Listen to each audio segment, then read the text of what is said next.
TikTok, it's time to rock. It's the Sunday show. It's the British Electric Blues show. And the backdrop that we have on this show is our original graphics, which will always be something that we hold affectionately. If you guys aren't familiar with it, I'll drop us out at some stage during the stream so that you guys can have a look at the original graphics we designed. But it's my pleasure. We've waited for this. We've had a couple of shows, but we haven't been together as a collective. We haven't had the opportunity to be here with Brad, the Backdoor Man Cook, and the Rock Professor. Back. Good morning. We're here together.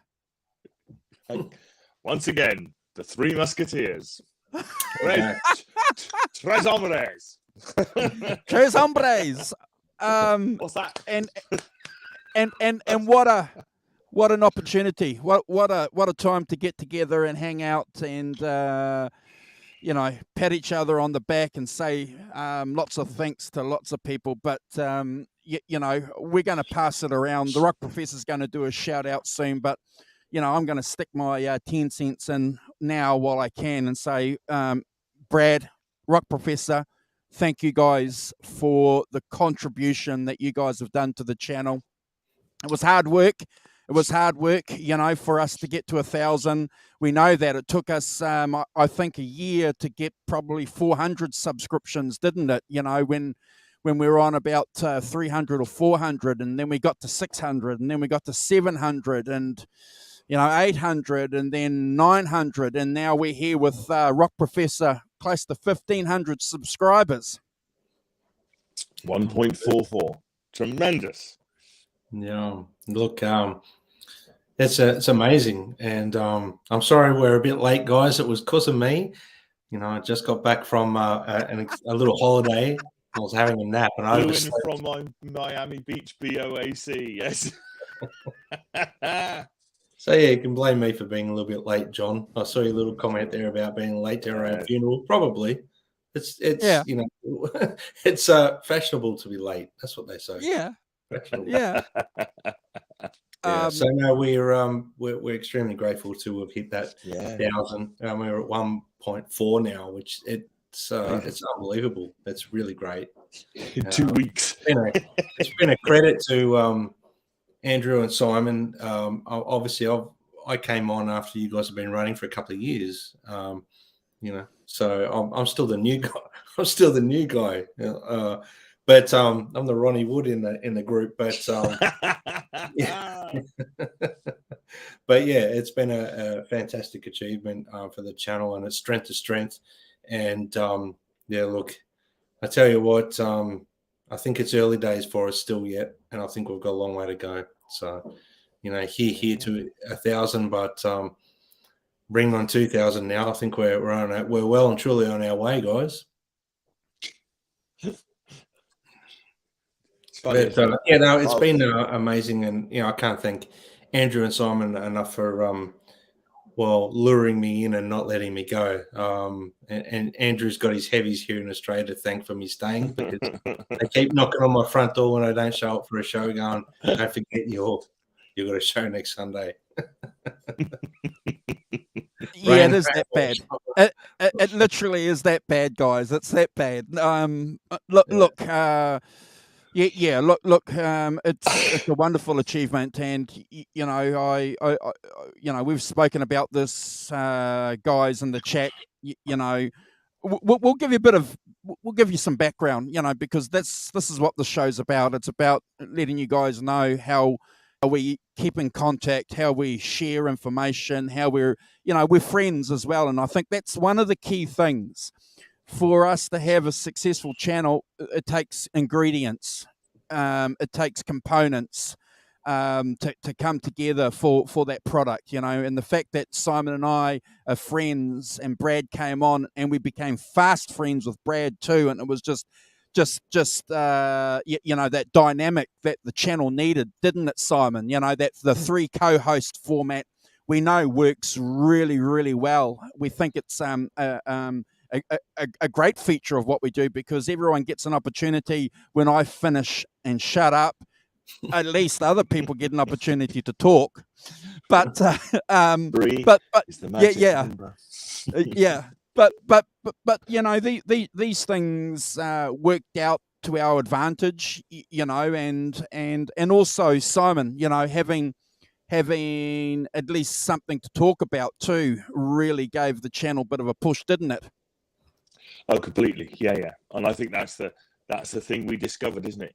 I think you and Carl started off doing it and talked, you know, had topics, but you always had topics each week, didn't you? When you and Carl started, it was always, you know, you would talk about the sticky fingers or the road shows or something, you know. You would have a framework on which to hang a show. And we've probably we haven't. Good morning, Robert. We've only rarely had shows which have been freeform like this. Normally, we have a tight structure, and we're focused on a particular thing, even if it's a subject, say like Peter Green or something. You know, that we're still focused on that as a thing, and that's been our USP. And I think our ranking the tracks when we started doing that, that's really, you know, I think kicked us in as being something that is unique and something that is different. You know, people do ranking the albums, and do I? Good. Do I still have crackling? Do I? Yeah, you do. Yeah, if you want to jump out, Simon, and come in, because obviously people want to hear what you have to say. I certainly do, and I know that Brad does. So if you can jump back and jump in, that'll be good. Okay, hold on. But yeah, and look, what we'll do, guys, is we'll talk about some milestones that we know had an effect on how the channel grew. You know, getting Brad on certainly had an effect on the channel.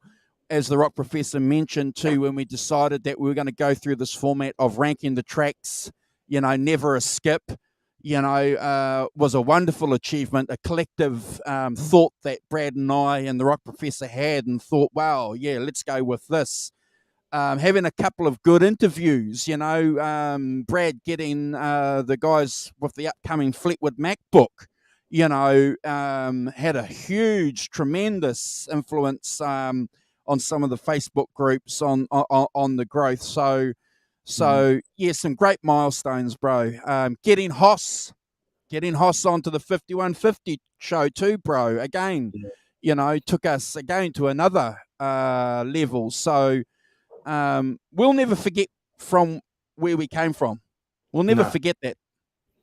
No, we're not it's not within our nature to forget where we came from, Andrew. And you know, all credit to everyone past that have been on our show, hosts that have been on in the past. But you know, it's a milestone, and moving forward with the hosts we've got now, the trio format on the Sunday show is fantastic. I think, you know, joining you guys, and I make a lot of fun of the fact that you pressured me in and you won't let me go, but it was just a pretty organic thing. I guess you asked me in for an interview on my own music, and then the Ed passing thing, and then I can't remember exactly how it sort of happened. I think you guys just said, come on the next show, and then eventually it didn't get much of a chance to take off, because it just happened. It's always a fun thing to do, and I think, you know, that what I'm trying to get at is the energy that between the three of us and the people in the chat, I guess, as well, makes the show worth subscribing to for people. I think it's appealing. I firmly believe we've got something really cool to offer. The ranking the tracks thing, the analysis that we go through with the albums, and the different point of views we've all got. I think the point of views of the three of us on songs, for example, is a great thing, because your point of view is slightly different to mine, as is Simon's. So, you know, but there's a nucleus of a common ground there. But then we're all got our own little thing, which is, you know, I'm pretty sure I'm speaking for the three of us here, and the other co-hosts as well, like Simon, Hosford, and you know, when we get guests on, everyone's got a common theme or core of what they love about the particular band we're talking about. Like, for example, Led Zeppelin on the Zoso show, when we're talking about that, well, we all pretty much love the same thing, but there'll be something you say, Andrew, that I go, wow, and then I go reanalyze that particular piece of music, and it's like, wow, I never really thought of that. And I think that's what's really cool about the dynamic we've got. Can't hear you, Simon. Sorry, mate. Throw away. Yeah. He'll get himself fixed, guys, and we'll get the look. I agree with you. I agree with you, Brad. I think it's fantastic that we come from different perspectives, and we've always said this, and we're going to keep repeating this too. We're just fans, and we're just the same as everybody else in the chat. You know, we've never stuck our hands up and said, "Oh, I'm a Led Zeppelin expert." You know, you've never stuck your hand up and said that you're a Deep Purple expert. You know. Are you a Deep Purple nut and fan? Of course. Yeah, you know, and that's all we are. We're just fans, and we're just ordinary guys hanging out with people just talking about our music and stuff that's motivated us over the years. And clearly it's having some kind of resonance with some people. So hopefully the Rock Professor has got his ears on. Here he is, ladies and gentlemen. Rock Professor. Yeah, no. He's got his ears on. We can hear him. I can hear you. And is it still crackling, or is it all right? No, you're not crackling. Oh, good. Okay, just for a minute. Yeah. Okay, that's right. I've changed. You're not crackling, Rosie. Neil Diamond. Yeah, I had a feeling it might have been your earpieces. I think a very long time ago, Simon, we had an issue with your earpieces, and then you changed them. A couple of weeks ago. Yeah, maybe it's the other ones that are not very good or something. I don't know. Throw them away. Throw them away. Steady now. You're not allowed to. You can't just throw them away in this country, but I've got to recycle them. I've got to put them in a special wee container and take them to the local recycling. Waste electrical and electronic equipment recycling. Yes, I finally found the anti-mute button. Yes, it's been a struggle. The technology. He's not that bad. He's not that bad. The struggle is real. Look, guys, you know what's really important, I suppose, is, and you know, we're going to talk about some of these milestones because that's what it's about. You know, the Zoso show, Simon. We were talking about how the Zoso show hit a nerve, and we experienced channel growth through that, and you know, receiving some really cool comments on our YouTube videos in relation to those, but also getting personal messages from people saying, wow, you know, if you guys apply what you do with 5150 show on these Led Zeppelin things, it's going to be phenomenal. And I'm going, yeah. I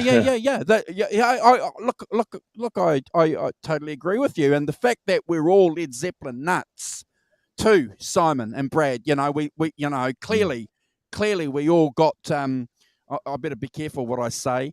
We all ran around the backyard like headless chickens when we discovered that we all loved and had a passion for Led Zeppelin and Jimmy Page, didn't we? You know, it was like it's that same experience you had when you were a young guy when you found out someone loved Led Zeppelin. Do you remember that? Oh yeah. Common ground. Well, yeah, I mean, you know, as I've said on here before, in 1972, you know, when you're 12, you know, the world is divided into those people who like pop and those people who like rock. You know, there's a big line, big wall between, you know, and you either went to school with T-Rex or something, or Slade or whatever on your backpack, or you went to school with Deep Purple and Led Zeppelin written on your backpack. That's how it worked, you know. Yeah. Now I'm much less about the distinction, but then, oh yes, very much. We are serious rock. Yeah. Oh, the snobbery. But Rock Professor, I'm going to get you to do a shout out, if that's okay. But before you do that, though, I want to reiterate what we've done. So I surprised a lot of you people yesterday when we went on with the 5150 show. A lot of you would realise that you have wrenches. And so those wrenches signify a couple of things on behalf of myself, Brad and Simon. So that's a status symbol, the snobbery of being part of the first tier of supporters. But those wrenches are proper tools. They're moderator tools. So please be very careful with what you do with the wrenches. Because you can ban people and you can kick people out of chats, and we don't want to do that. So unless someone's going to pop, and on small screens, you can do some accidentally. Yeah. So I'm not saying I ever have, but it's been close. So most of you should have wrenches. If I haven't given you a wrench, sing out, and because you deserve it. So let's just say you want a wrench, and we'll give you a wrench on the show. We're going to draw a T-shirt at the end of the show. So it's a Van Halen T-shirt. This is how it's going to happen. So hashtag 5150. When you key in hashtag 5150, we'll do a draw. We did a test a couple of weeks ago. We know how that works, and that's going to draw the name. So what you'll do is you'll go to the Van Halen store, pick a T-shirt, and let me know what it is, and get in touch with me, and I'll pay for it on behalf of the channel, and we'll get it shipped to you direct wherever you are. So you just have to work with me on giving me at least your address. So I promise I won't do any midnight calls. Okay. He's got to go a long way to call on you. Don't worry. He's a long way from anywhere in New Zealand. I'm a trustworthy guy. This is a friendly face. You guys know me. You guys can trust me. I'm a friendly guy. So Rock Professor, I've done a little bit of we got a couple of other shout outs to do, but if you want to do a shout out, and then we're going to say thanks to everybody in the chat together. Rock Professor. Lovely. All right. So we've got Tim Thomas, of course. Tim, good morning. John ZD351. Yes, I will be late for my own funeral. Charmaine Taylor. Ellen Borashine, of course, Ellen. Welcome. And, congratulations on the wrenches, guys. Charmaine doesn't have a wrench, Andrew, by the way. So, okay. So, Robert Schaffner as well. Good morning, Robert. Thanks for joining in. Jazz Thunder, Jim.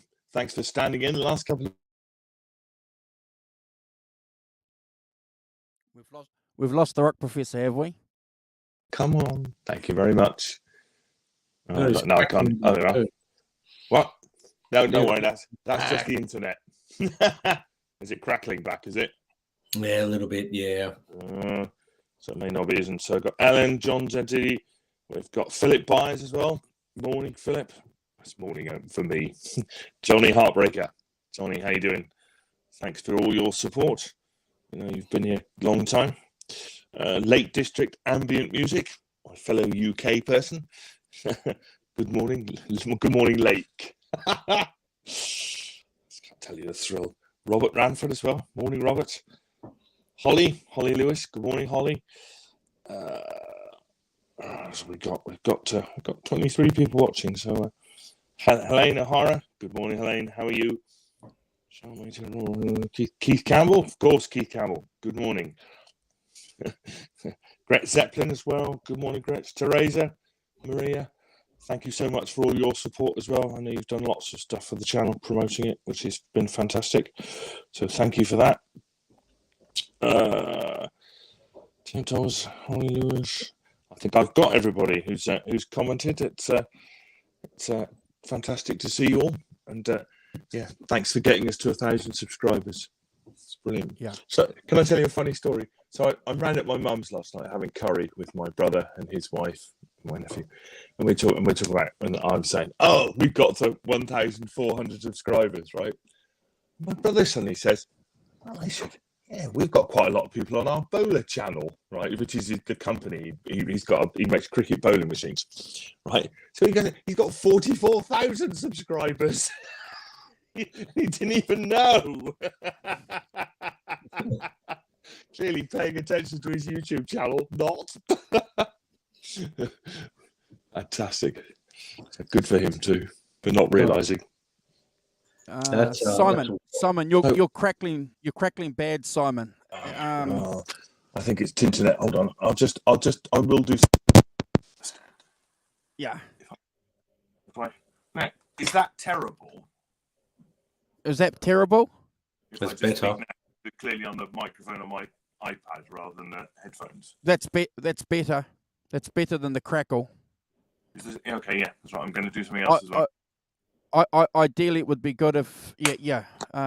Headphones. Hold on a sec. One sec. Okay, keep going, Okay. and I'll mess about with in the background. All right.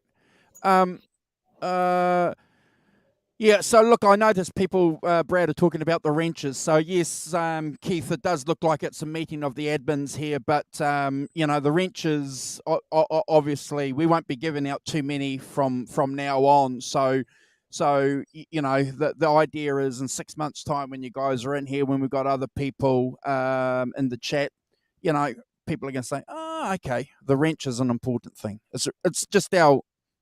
Yeah, I'd love to buy you guys all a beer or a coffee. Yeah. I can't do that. We can't do that, so we'll give you a wrench instead. Yeah.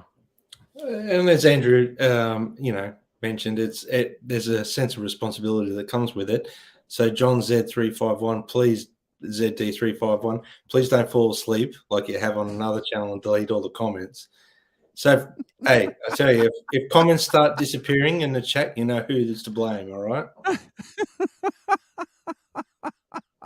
Yeah, we don't want that to happen, but you can certainly have a bit of fun. But yeah, we definitely don't want that to happen. But brother, tell us where you've been. If people are friendly with you on social media, especially on Facebook, they probably would have seen some awesome pics. Yeah. So tell people what you've been doing. Well, my wonderful girlfriend, we're on school holiday break, so we decided to go away last minute. We looked up places to go in Australia to try and support, Australia as we do. And to get away short, last minute was going to cost us way too much. We just looked up Bali and it was like ridiculously cheap. So we flew over there and I spent 6 nights over in Bali, 3 nights in a place called, was it 3 or 4 nights? 3 nights in Ubud, which is a little place more in the jungle, a little bit away. Saw some fantastic temples and a lot of history and everything that goes into the Indonesian sort of Balinesian history. Went to some temples, went to waterfalls, and these are just outstanding, amazing things to experience. Photos don't do them any justice. I'll put that right on the table right now. The waterfall we went to was just mind-blowing. I've never seen anything like it. We went to a monkey forest, and there's that was awesome. The photos there in the video of you. Man, that was the cheeky little buggers. And so I'll tell you a funny story. We're sitting down there making me feed him and all that. And then all of a sudden, we're walking along, looking at another trail, and this guy comes out who's feeding this monkey, and he goes, "This one's really friendly." He's Balinesian bloke, and he couldn't speak very well English, but he goes, "Oh, this monkey's really, really friendly." So he goes, "Do you want it to sit on your shoulder?" And the closest I wanted one was maybe on my arm. That was it. Yeah. And or on my lap. And I said, "Oh, okay." So I started to move closer to the thing, and I didn't know that you're not meant to smile at them or look at them in the eyes and stuff like that. So I'm looking at this thing, and it started to get a bit antsy, and it was looking at me, and I was smiling like at my girlfriend. And I looked across, and the thing ran at me with its teeth, gritted, ran, stopped, sort of did this, and then ran back to the guy feeding him. And he goes, "You have to go. You have to go." Was he gonna take you on? Was the monkey gonna take you on? Trying to scare me off, yeah. Unbelievable. Unbelievable. But anyway, so there was that. I went parasailing behind a boat, which was really cool. Went to a place called Turtle Islands, which was we had to get there by a little boat, and that was a really nice experience. The weather was so humid there. Driving through the towns, oh my goodness, like driving through all the streets are so narrow. There's so many motorcycles going along. There's cars that it's like they don't stick in a lane. There's no road rules. it's getting from one place to the next is you need to sit down and do a meditation after it because it's so stressful. But Wow. we went four-wheel motorbike riding and went through rivers and all sorts of stuff, which was quite an amazing experience.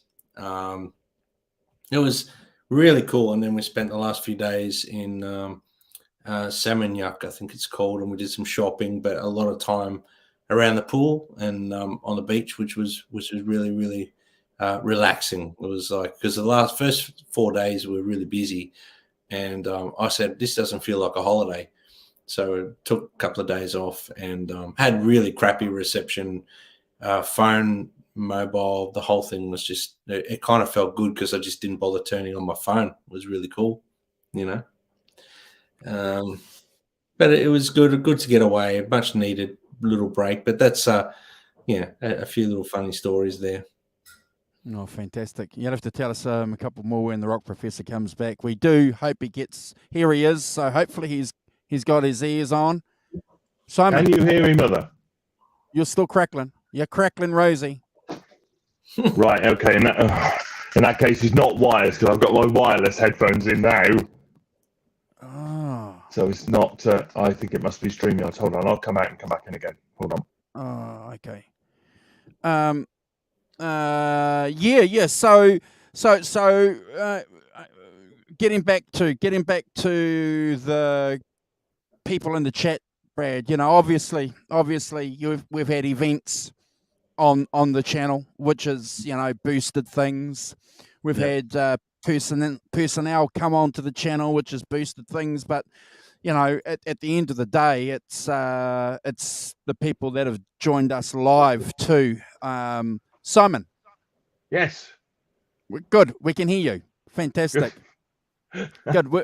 We're just talking about the people in the chat. How at the end of the day, it's the people in the chat while we're going live, doing these live streams, that adds that extra dynamic, doesn't it? Because the three of us could sit here and probably do a show by ourselves, and that'll be great. But we all know that one of the reasons why the dynamics of the show works so well is because of the people in the chat. Simon. For sure. Oh, absolutely. And one of our commitments is to involve the people in the chat as much as possible, as much as we can during any shows we're doing, because clearly we don't think we know everything by a country mile, and I think that many a time the contributions in the I've got a large cup of tea, John, so hopefully that's lubricating me. So I don't sound like Bob Dylan on a good day. Normal Simon. Yes, Keith, nearly. But yeah, I think that's one of our stated things, isn't it?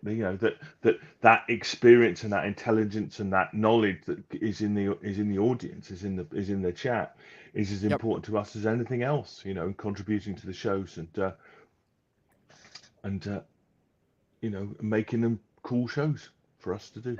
And the guests we get on, I mean, let's be honest. I feel like we're like messengers about a certain topic. We're not experts. We're just talking about what we love. And there's people that are experts on it, and the ones that get on that can rattle off every date, time, guitar, how tuning, this, that, like that's really an amazing thing for our channel. It's just we're messengers. We're just here bringing a topic up.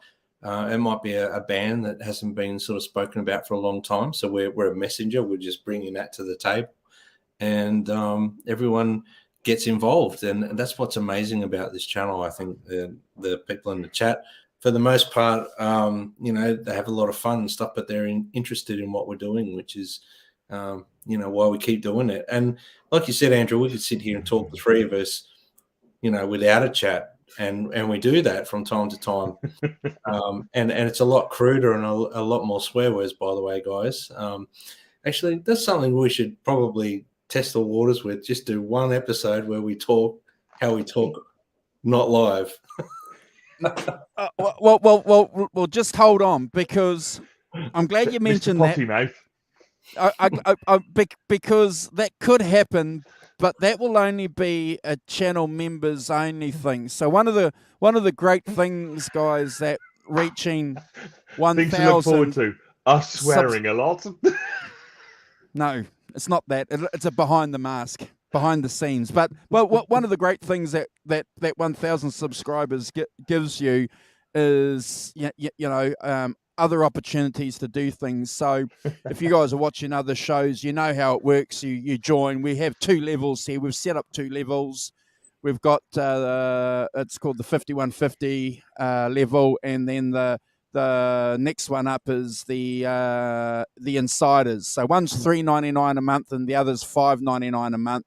You sign up, and we'll do some bits and pieces with you guys on the members only page. So I'll have a commitment to do that with you guys, and I'll tell you what we're going to do with that money too. It's important that you guys know this. So the intention with the channel is to use the money. We'd love to do draws. We'd love to have regular monthly draws with T-shirts and stuff like that. Why? Helps the channel. It helps the channel grow when you do stuff like that, when you have giveaways. And that's good. And the more money you make, the more giveaways you can have. We'd love to do that. I would love to give a T-shirt away a month. Also, guys, it helps run the StreamYards. Now, this is a $40 a month thing that gives us the abilities to do this. And plus, we have the premium YouTube account that is located with it. So again, any money that the channel makes is going to go back into doing that. And hopefully, Simon and I and Brad won't have to contribute anything like that out of our own money. It'll be a self-generated, fully funded show. So I think of it as subs. Yeah. I think it's like when you join a sports club, you have to pay subs. It's a bit like that. And currently we have to pay subs. Yeah. We've got somebody in the green room, and he can hear us. So I hope he's going to put his camera on. You guys know this guy. He's been on a few shows with us. So it's a pleasure. It's a pleasure, ladies and gentlemen, to have this gentleman join us. You guys know who he is. I'm not going to introduce him. He can do it himself. Here he is. What's up? Crappy. Hello. Hey, Luca. How's it going, guys? Congratulations on name, 1,000 subscribers. Congrats. Thank you very much. Thank you, Luca. Thanks.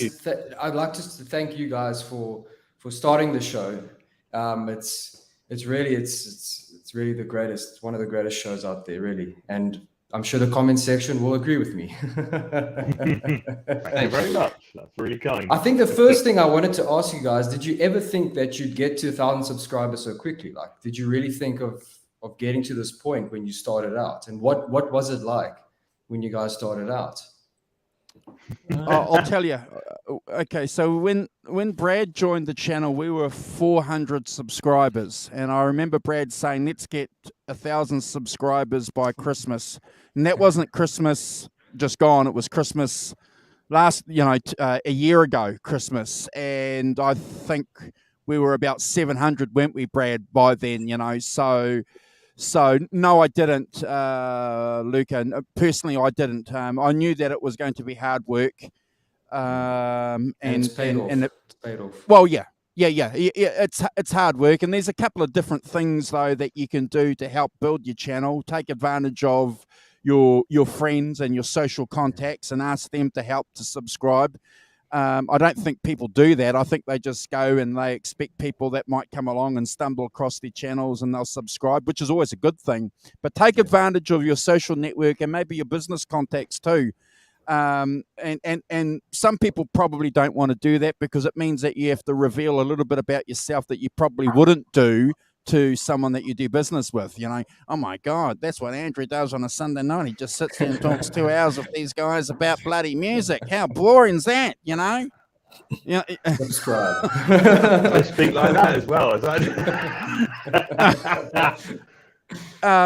So that was something that I had to think about before I went and took advantage of that, but that certainly helped. But having guys like yourself come on, Luca, you've been on 3 shows with us on the 5150 show and some ranking the tracks, and when you get a guest on, you see a spike in the views, and the views it's a lot of things. I'm not an expert on YouTube, but views, videos that you produce, and obviously subscribers. But once you reach 1,000, the doors open up. YouTube probably say, okay, well, you've been doing that for a while. Yeah, I think the algorithms work against you until you got 1,000 subscribers, which is something that is quite frustrating, but it weeds out the channels, I guess, that that are probably flooding the internet with just crap that don't get many subscribers. So that I think that's just how it works. Unfortunately, the algorithms work against you until you got about 1,000 plus subscribers. Good point. Yeah, good point, bro. Good point. I think you're right. You've got to jump a few hurdles and go through a few hoops to get what they want. And I think that's just something that we knew was gonna. Oh, what's going on here? So I think it's my end. I don't know what happened there. That's all right. I think what I was getting at, to be honest with you, is once you get to 1,000, obviously the floodgates open a little bit for you with your channel, and I think that happens on a lot of different formats, including Facebook, Instagram, and that's why we're really pushing everyone to help us get to 1,000. And we'll continue to keep trying to grow regardless. But it feels good to hit that milestone now, which is great. Yeah, so what have you been up to, Luca? What have you been doing over there? You've been playing much music, much guitar? Yeah, I've just been a bit busy with work and stuff. You know how life is, and it's sometimes it takes over. And it's only sometimes, But I'm busy. I'm actually busy working on a video now. It should be coming out soon. It's going to be the Planet Caravan from Black Sabbath. Wow. Paranoid reimagined. I've added some of my own little tidbits to it and stuff. And nice. Yeah, I actually pulled out the alto saxophone again the other day. I haven't touched it in years. And, it's not easy. It's not easy to pick that. That's one of those instruments that you can't really pick up, straight out of the case and just start playing it. It's not like the guitar. Or even the piano to that extent. It's really just one of the instruments that really works on you. And you're gonna be posting that up soon. How soon? Look,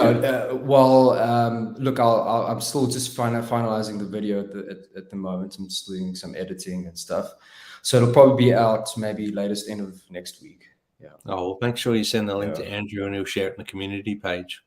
Cool. Yeah, definitely. Yeah, definitely. But Andrew, I wanted to say, thanks for sending me that clip that you sent me on Instagram of that All-Star jam. I haven't seen that clip or that show for that matter for a long time. It was a real throwback.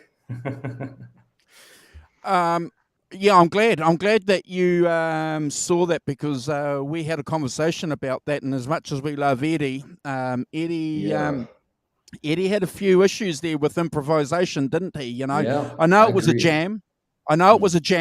And jams, specifically, aren't they, Simon, about improvisation and jumping in and having a bit of a go? Eddie certainly was a little bit rusty, wasn't he? Mm. Was he not a great jam person?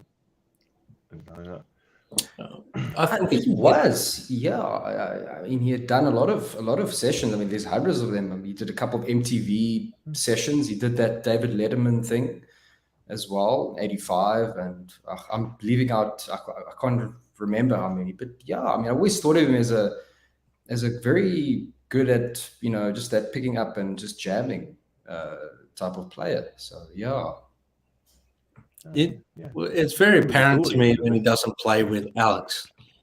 That I can always tell when he's playing his best with Alex. When he's not playing in a band with Alex, he always seemed a little bit sort of trying to fit on top of or within instead of just being part of it. So, I mean, look, it still sounded okay, but he's as far as I'm concerned, he kind of feels like he looks like he's just trying to find his feet halfway through it. He kind of just doesn't seem to quite get there, I don't think.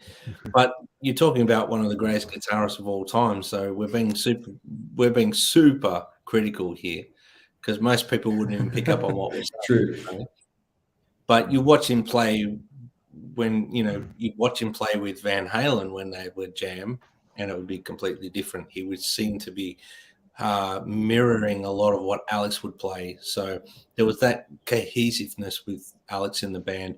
And I have to say, no matter what I've seen Eddie do outside of Van Halen, I don't think it anywhere comes close to what he did in Van Halen. Because in Van Halen, I think that whole, him and Alex, he used to say it. I think he said it when he played with Alex, he felt like he could do whatever he wanted to. The timing, Alex's timing was different to most drummers. And I think that comes back to their childhood. They played so well, so much together that the timing when he played with other drummers, I think he kind of felt a little bit weirded out by other drummers because they didn't have the same timing as Alex. No, I agree with you 100%. No, but I mean, it's also another thing is that, they basically lived together. They basically lived at 5150 together, even never mind childhood. I mean, they basically played together every day. And I can almost guarantee you they did play every day because you can hear it, and Brad, I think you really you encapsulated that perfectly. It's totally true. Yeah. Yeah, I'm just reading some of the comments here. I think John, what are you saying now or not? You'd be able to find where he was in a 4/4 beat. Yeah, I agree. I just think he doesn't look comfortable playing with other musicians as he did when he played with Alex. I think is more the point, is what I'm trying to say. Alex's 4/4 timing kind of a little bit different to most drummers, and that's something that we've spoken about on the Alex Van Halen specials we've done on the 5150 show, that his timing is unique. His 4/4 beat is slightly behind the beat, like John Bonham in a sense used to be the same. His 4/4 was not on the beat. It was always kind of just sitting behind the beat. So playing with a drummer that plays on the beat or on top of the beat a little bit in front would be a little bit weird for Ed because of his background and growing up with Alex. So, but we're being super critical, but he didn't sort of look comfortable with that jam, in my opinion. Yeah. And I think he was, if I think of it now, that specific clip, he's using that Wolfgang with the Steinberger bridge tremolo, which you would eventually use on Fire in the Hole. Yeah. On Van Halen 3. Yeah. But I can't remember what the date was for that gig, but was that around the time or thereabouts for Van Halen 3, like just before that? It was 96, if I remember correctly. So it was definitely after. I think Sammy had already left the band. Right. Correct. And I'm obviously under correction here, but the Twister thing had definitely happened. Yeah, Right. Best of Volume 1 had definitely happened. The Right, okay. MTV reunion with Dave had definitely happened. The whole 96. Yep. 96, yeah. Because The whole Sharon and what's his name? The other singer, I don't know his name, it's escaped me now. Gary. No. The other singer that would have been, I can't believe I forgot his name now. Malloy. Yeah, that's it. Yeah. Mitch Malloy. Mitch Malloy. That whole thing had happened already. Yeah. So when I saw, and Andrew saw the same concert of Van Halen when they played New Zealand and Australia on the Van Halen 3, I think that was some of the best playing I'd ever seen of Eddie Van Halen ever. He's so I mean, there's footage of it on the internet. He's playing amazingly, like so on top of his game. So he definitely was on his game. I just don't think he was fitting in or feeling comfortable. But just on a different note, off Eddie Van Halen, how good was Sheryl Crow? I mean, you can't knock Shezza. She was and looking pretty damn fine too, eh? Yeah. That's Well, right. Clapton had a thing with her around that time too.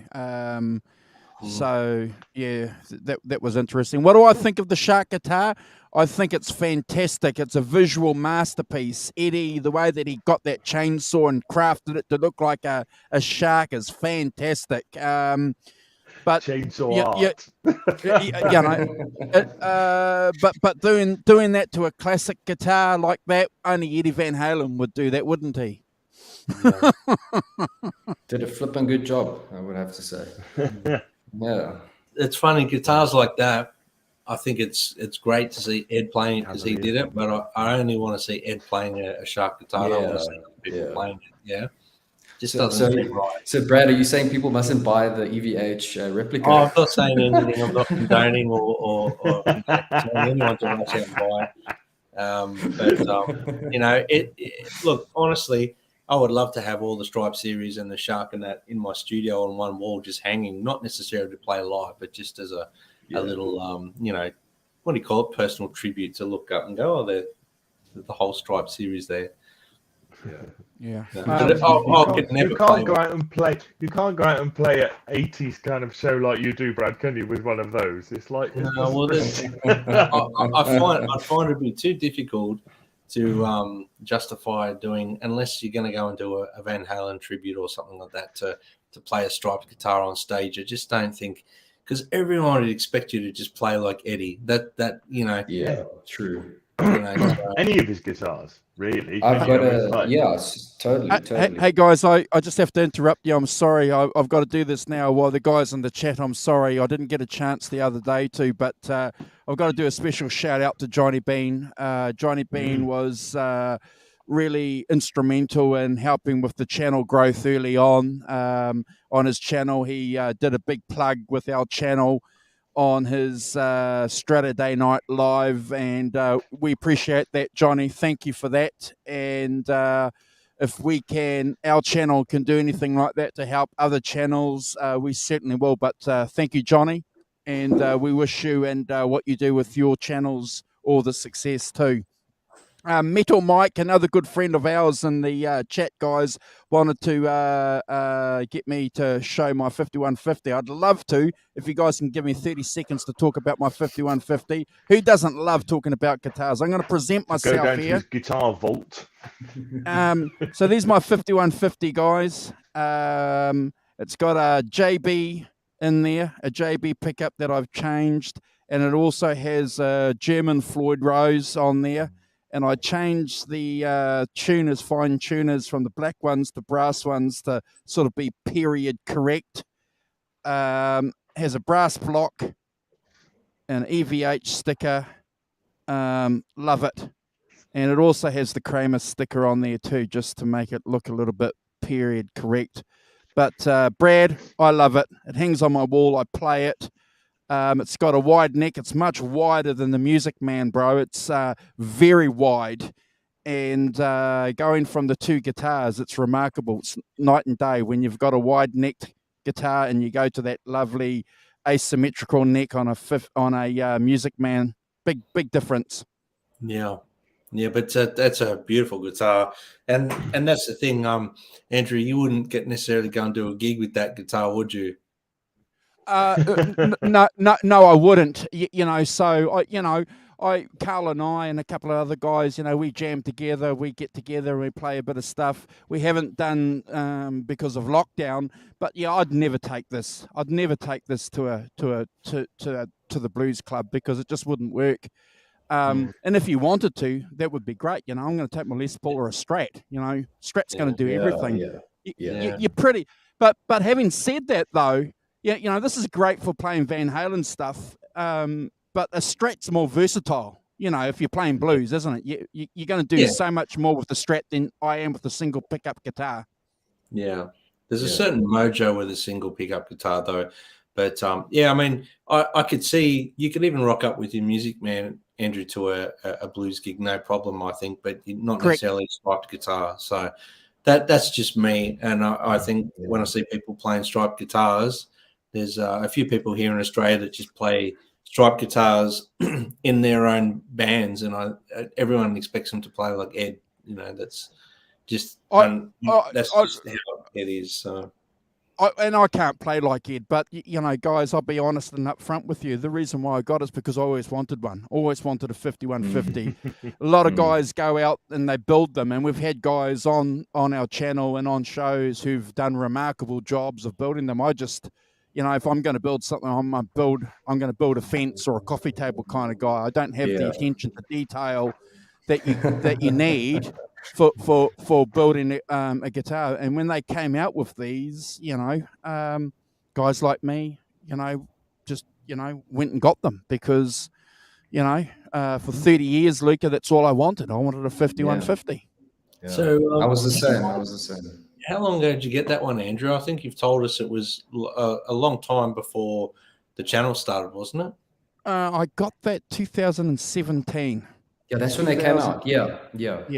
2017. So no, 2018. 2018, a year after, because it took a while for them to come here. That's when I got mine, actually, as well.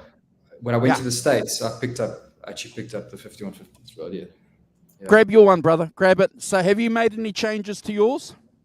I actually haven't. It's actually still stock. Still stock. Yeah. I actually wanted to talk about the neck real quick as well, because I'll pick it up in a minute. But sure.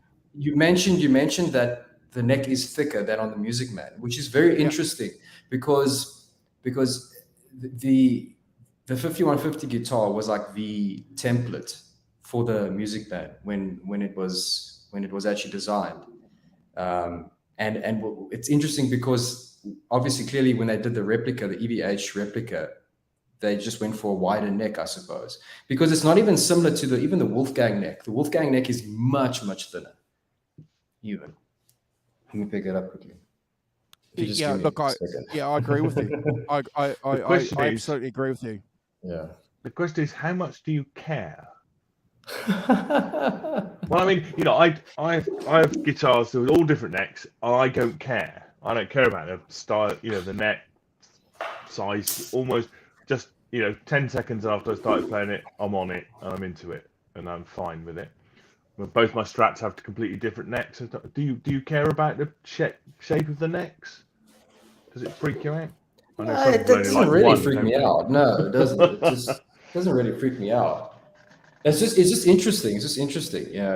But like I can pick up this guitar and go to my Wolfgang, go to my EVH Circles guitar, go to my old Yamaha Pacifica, and it doesn't really affect me that much. No. Yeah. You hear? I just asked this, Luca, because you hear a lot about people saying, "Oh, I can only play a, I don't know, deep C or something." I don't know what I'm talking about. A deep C or whatever it is, D.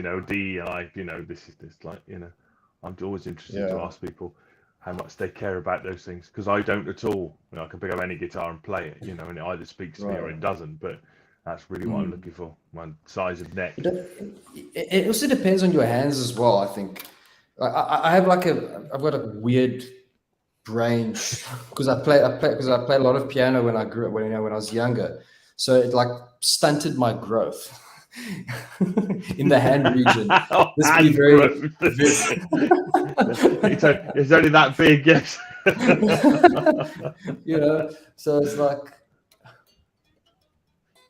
yeah, but it's definitely thicker. Yeah, I agree with Andrew on that. It's 100% much thicker. But yeah, great guitar.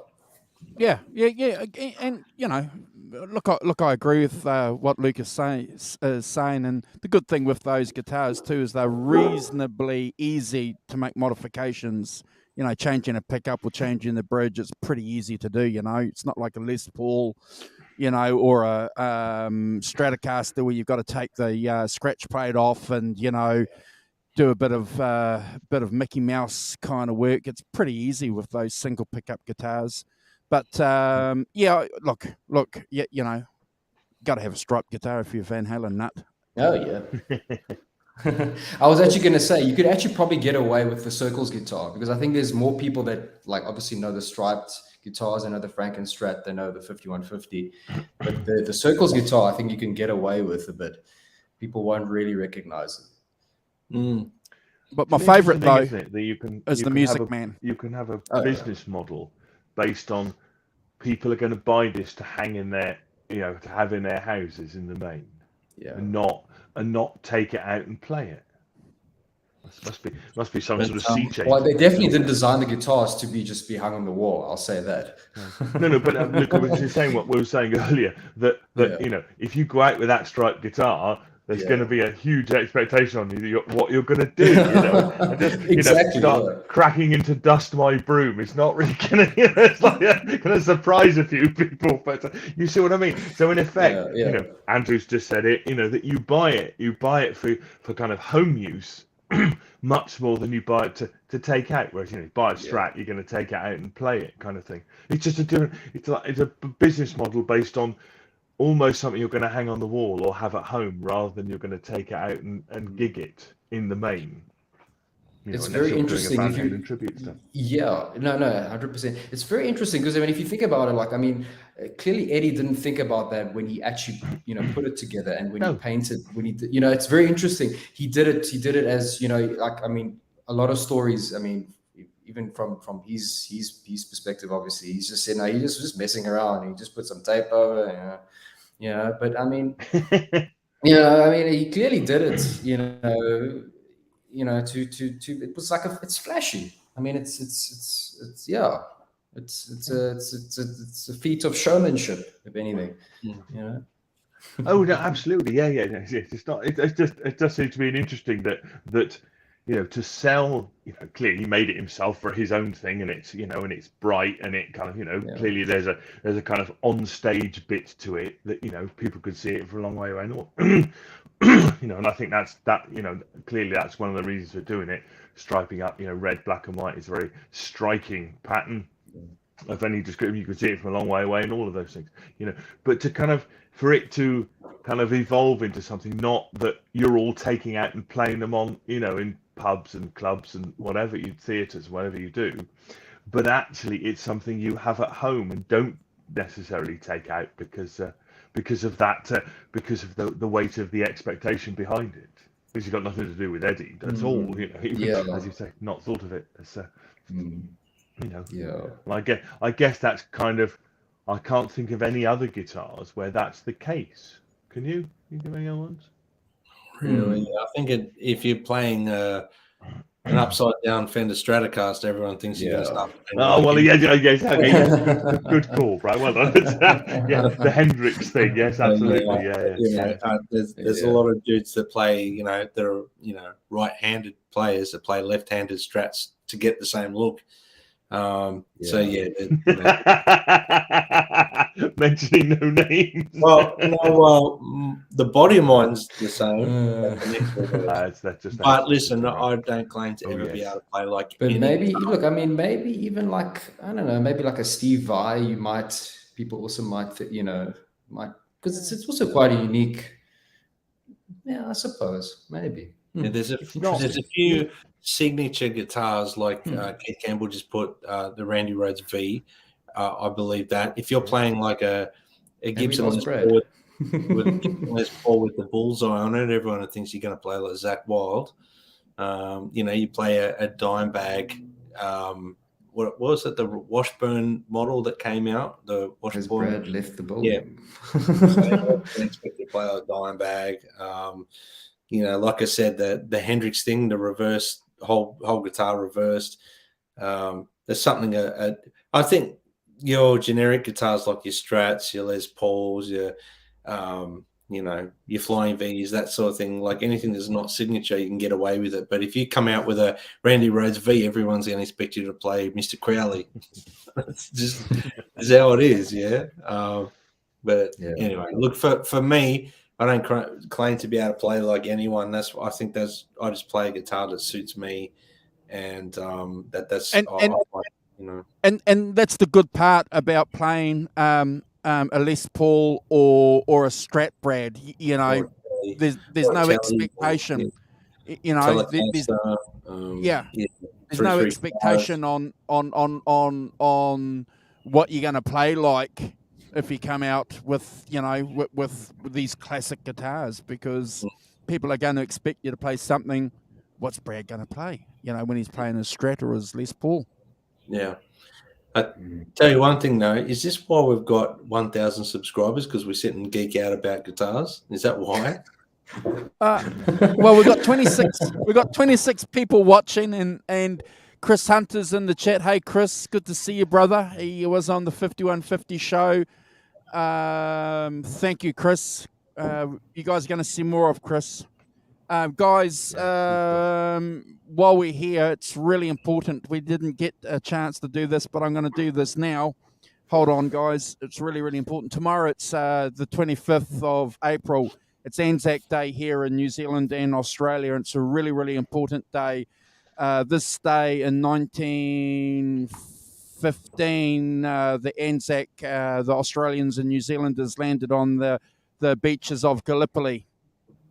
And that was our contribution to following Britain in the First World War. And some historians say that was the defining point of New Zealand and Australia as nations, as countries, independent, and the title of being an Australian and a New Zealander was born on that occasion. I agree with that. I'm a proud, patriotic New Zealander. I love my country.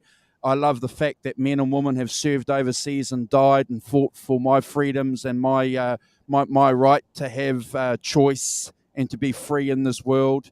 And I also give my respect and utmost respect to people serving today in the armed forces, defending that right. God bless them all. Yes, 100%. Well said, Andrew. Here. Yeah, so we here in Australia and New Zealand have a public holiday, and we do in the morning we do a ceremony, and I've only just started doing that with my son the last couple of years. But it's called the Dawn. It's called the Dawn Parade. Dawn service. They call it Dawn service here. But especially during lockdown and whatnot, I made my son get up and we did it out the front yard, and everyone was out in the so it was a good thing. The tradition needs to kick on. Yeah, people have to realise and understand that freedom and our right to have freedoms. And now we can have a discussion or a debate about what freedom is and how much freedoms we have. But the point is, this idea of freedom just didn't fall from the sky. It wasn't something given to us by politicians. It was actually fought for and given to us by blood. Remember that. People take it for granted. For it. Yeah, for sure. Well said, Andrew. Well said. But yeah, so that's great we bring up. But you've also got some other shout outs, Andrew. Warren, we've got to give Warren a shout out he's been a contributor to the channel. I'm not sure if we've heard from him or not, but all the best to you, Warren, if you're watching. Yeah, we haven't heard from him for a while, bro. We haven't heard. So we do send our regards, bro. So I've chucked a few messages to him, so he hasn't replied. So we're just hoping that he does well. And thank you guys. I'm reading the comments there. Thank you about our little celebration and recognition there for Anzac Day. It does mean a lot to us, and just like for the Canadians, I know the Canadians have a similar day, and you guys in the UK. Simon, the 13th of the 13th in November, I'm sure in South Africa too, Luca, you guys have a day there where you're, what day do you guys celebrate in South Africa for remembrance of the fallen? I think it's actually coming up. I think it's actually this Wednesday, I think, if I'm not mistaken. Similar. It's a similar thing. Yeah. Ours is the 11th of the 11th of November. 11 o'clock in the morning. Yeah. Well, we certainly need peace, don't we? The fact that we are recognising people that have fallen, men and women who have fallen, but we don't talk politics a lot on this channel. We're not going to, but a lot of the music we support and the music that we celebrate, Brad talks about being a peaceful cat, being a peaceful dude, So, go and listen to some music. That's it. Go and listen to my stuff on Spotify. Yeah. I had it on last night in the car, Brad. Oh well, there you go. Not that I get much for it or anything like that. It's just nice to spread the word. But there you go. Another thing you're not going to make millions from. Yes. Another segue. No, that's. No, I'm joking. I'm not forcing anyone to do any of that stuff. I'm not like that. I don't, I'm too humble, and I wouldn't force anyone to go check out my YouTube, Spotify, Apple Music, or. I'm joking. But that's really cool that we've got to 1,000, and we're already on our way to 2,000, guys. It's just. Been like Andrew's been very busy in the background here, chomping away at people. He's been doing some hard work. Well, what I've done, guys, I've gone through and I've re-edited a lot of the videos that we've done. So it's really, really important to put tags. So if anyone's watching a replay or in the chat that's keen about growing any of their channels, again, we're not saying we're experts, but go through and put tags. YouTube gives you an opportunity to put their tags. YouTube doesn't like hashtags. I've found that out. They don't like it when you put 6 or 7 hashtags. They don't like that, and they kick that out of the algorithm. They want to use their own tags. So be very careful about how many hashtags you put on a video. And I've got to tell you, Simon and Brad, it's worked. We've gone through and we've, re-edited a lot of the videos. And what happens? Taken them out. Taken all the hashtags out. Just put more of their tag words in, so that has an effect as well. And guys, give us an example, Andrew. Give us an example. What? So you put hashtag what? Okay, so for example, hashtag Van Halen, hashtag Eddie Van Halen, or hashtag David Lee Roth, or hashtag Michael Anthony. Don't do that. Go to the video and put in there where they give you the opportunity to put tags. You just key in Van Halen. You key in David Lee Roth. And just have one hashtag, which would be like never a skip, which is what I do, or 10 out of 10, which goes to obviously all our shows. But one little thing that I've picked up also, and I have to tell you guys too, so I uploaded a video about 4 or 5 hours ago, 700 views, because of the tagging. So again, little things, little interesting things. I'm certainly going to do that as well in my videos. Yeah, that's interesting. Yeah, I'm gonna talk to you off air, Andrew, and I'm gonna fix up all my little YouTube things and try and grow my little YouTube channel. Yeah, definitely. I think it's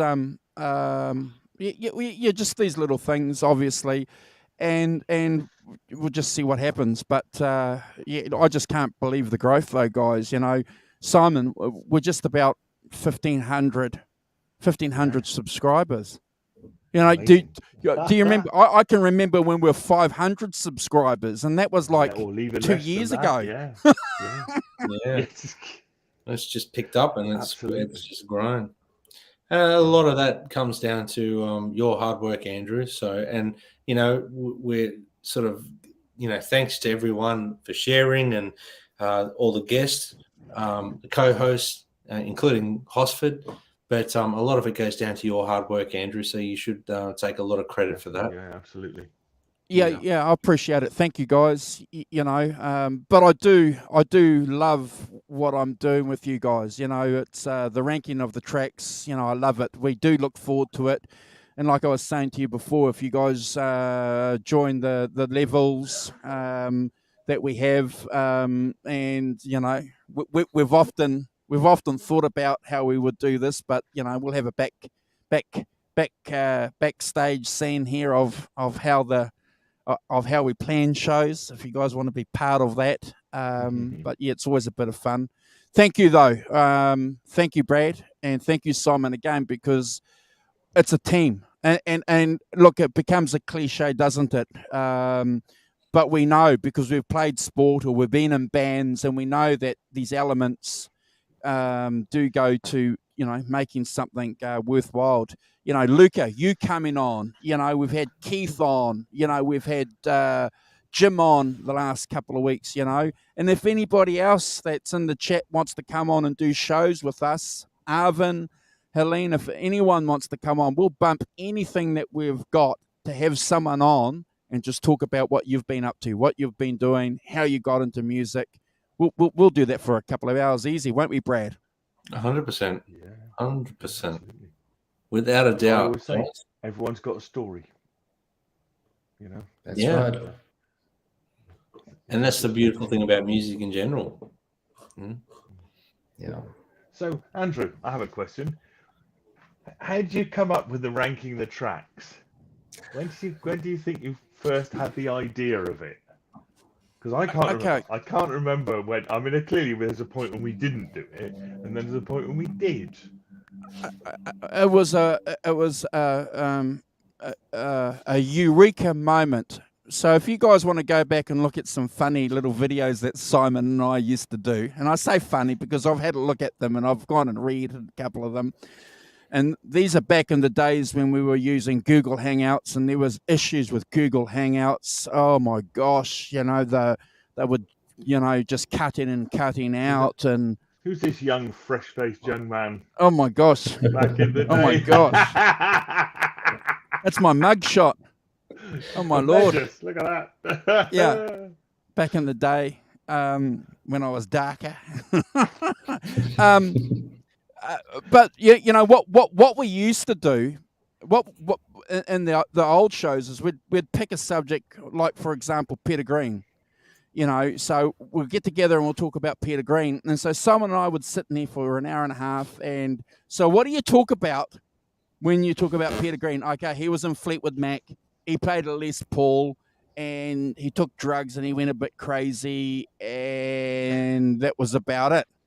You know, and no disrespect, because we love Peter Green. I don't mean that disrespectfully, but that's what happened. Yeah. You know, that's okay. So how do you do that? How do you talk about that for an hour and a half? You can't. You can't. So then we decided, because it was a bit of a step, so we thought we'd talk about albums. Okay, we'll talk about Exile on Main Street. Okay, so it was produced in, released in 1972, had so many hits on it. And what did you think? Oh, yeah, I loved it. And Simon loved it. He used to look at the pictures on there, and he used to go up to the parapet, and he used to put his headphones on, and, do astral traveling back in the day, back in when the it day. was a thing, man. Yeah. And then we would try and talk about that. And then we decided, okay, well, that's working for a little bit. We always wanted to go more in depth, though, on this channel. Simon and I, was always something we always wanted to talk about. Why was Peter Green such a good guitarist? Why was Clapton so good? What was Clapton doing in 1970? That made him so good. And then we realized, okay, so what was he doing in 1970? He was recording Layla. Okay, so if we talk about Layla, let's talk about the songs. Okay, and then we can talk about the gear in relation to the songs, and then we can maybe, why don't we just rank the songs?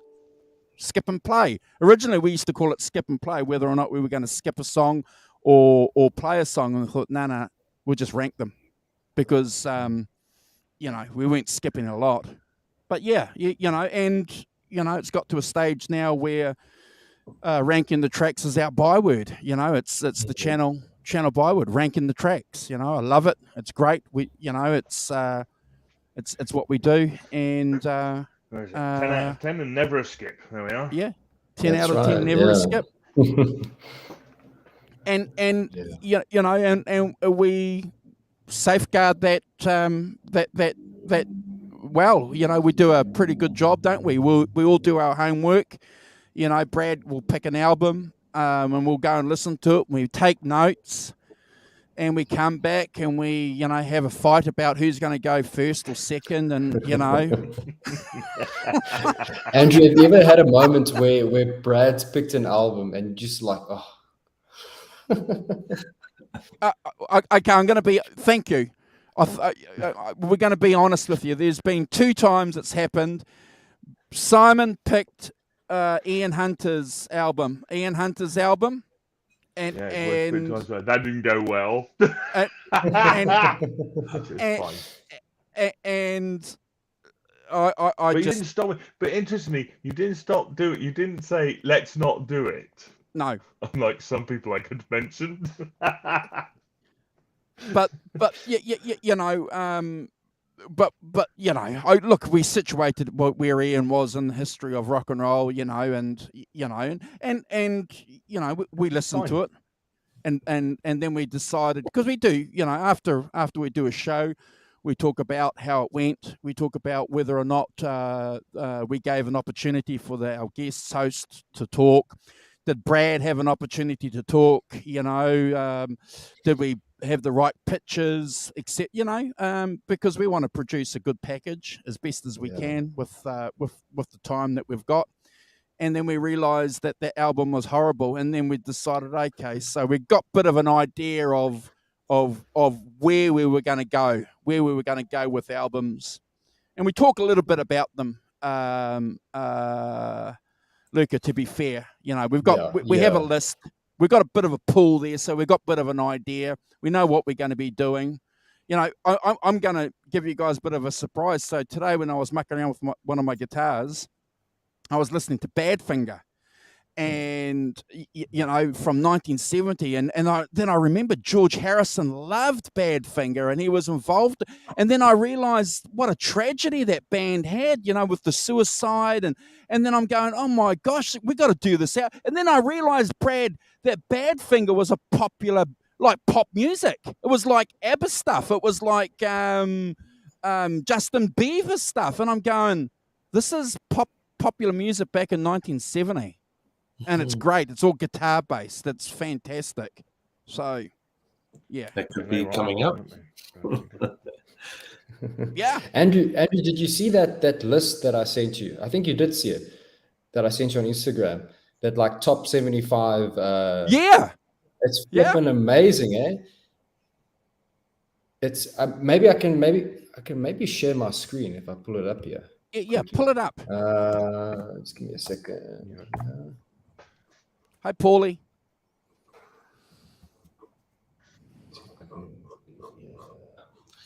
If you guys will just bear with me. No problem.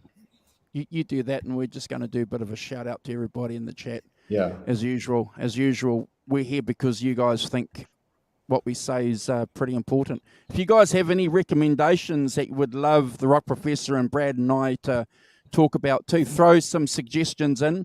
If there's any other topics you want us to talk about, but I'm going to be honest with you guys, I'm looking forward to some Zoso shows. Oh, Brad. Oh, I know. I see that. Look. What? Okay. Hang on. There's my list of bands that we. Oh, okay. Well, we're not going to show that. Don't give anyone any heads up.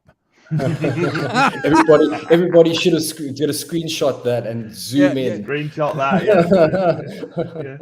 Yeah. What was it? 1:19:22. Yeah. Wait, what? Andrew asked me to come on choose an album. I suggested Like a Virgin by Madonna. Or Stay Hungry by Twist. Hey, that's not bad. He said it'd be done on the show, but he invited me back. You told me you'd never tell anybody that, John.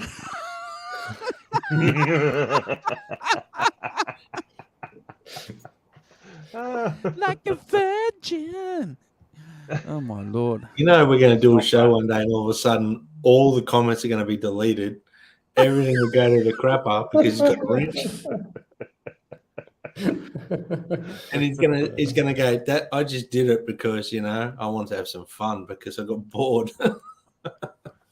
Look, I think you're right. I've just got a message here from Brad. We've got 29 people watching. I think it's a good time for us to do the T-shirt draw. So what you guys have to do is you need to do it right now. You need to do hashtag 5150. Hold on, Luca. I see you've got your screen there, bro. If you just give me a second, we're going to do the draw. Hashtag 5150, guys. Put that in. Hey, Andrew, can I do it? No, you can't. I want a Van Halen T-shirt. Log in under your alias. No, my alias is Brad Cook. So okay. Luca, have you put it 5150? Hashtag 5150? Let me see. Yes, Luca, you're allowed. Yeah. We are not. I'm just not watching it. I'm not on YouTube at the moment. I'll do that.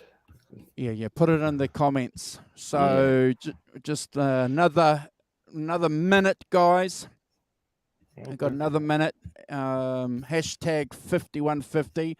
And then we'll draw the name, and then I'll give you my email. And what I want you to do is tell me, you have to go to the Van Halen store, pick a T-shirt and the size, etc., etc. We'll pay for it and we'll get it shipped to you. T-shirt. Yes. I said T-shirt, not a skateboard, not a guitar, not a hoodie. Those new Wolfgang specials are looking fine. You called well. Type in hashtag 5150. Yeah. To be in the draw. Quick. Go into the draw. Yep. Hashtag 5150, guys. That's it. Hashtag 50. Oh, there he is. Not a skateboard. Okay, so we're going to count down. Is everyone done? Is everyone done? Hopefully. Everyone's done? Yeah. 10. Oh, Brad puts hashtag 5150 for a Wolfgang. Right. 10, 9, 8, 7, 6, 5, 4, 3, 2, 1. I'm going to draw it now. What do you guys reckon? Are we drawing? Well, hang on. We've got a guy called the Blues Corner who doesn't know how to do a hashtag on a Mac. Any ideas? Anyone help him? I wouldn't have a clue. Shift 3. Shift 3. Blues Corner. There you go. Shift 3. Thank you, Luca. Somebody's.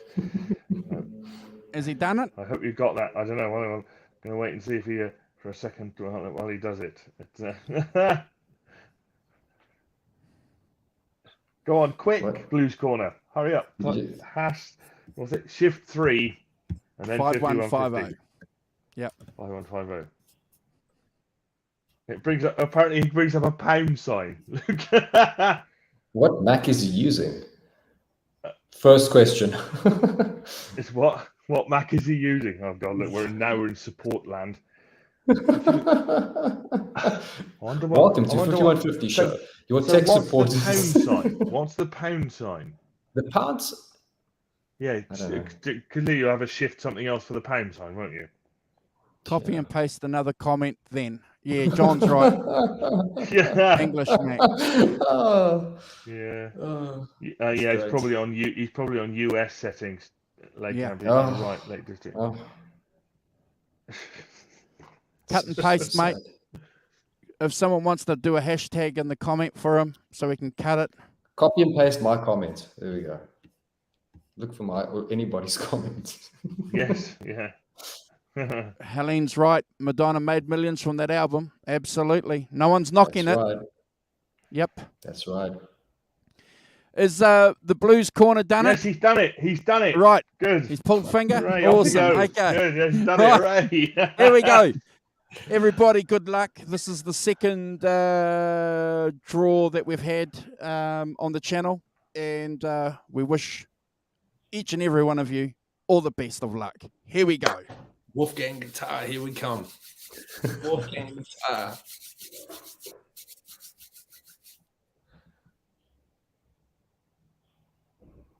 Lake District Ambient Music. Wow, Yes, There you brother. from the UK. Congratulations. Congratulations, brother. So we're in touch anyway. I think I'm going to give you my email, and if you just give me 2 seconds, drop me an email. Well done. Well done. Yes, Well done. congratulations. Great. Ambient, well done. There's some great t-shirts on their website at the moment. So, just make sure you get a large for me and send it on. And I'll be happy.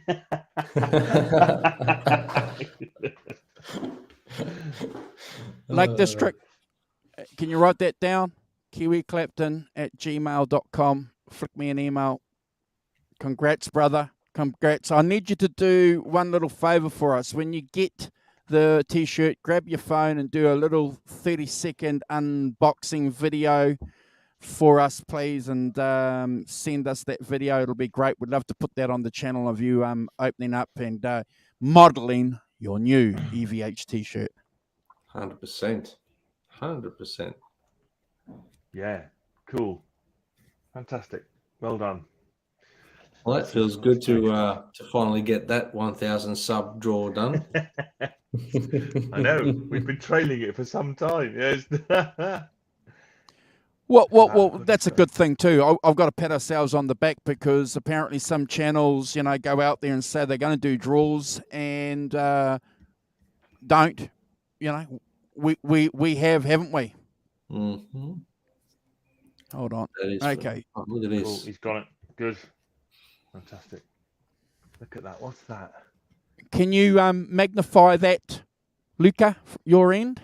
Let me do this quickly. Oh, okay. If you just give me a do that. second, I'll just Well, zoom I it a could bit just do more. Just give me 1 second, yeah? Sorry, guys. Cheers, mate. No problem.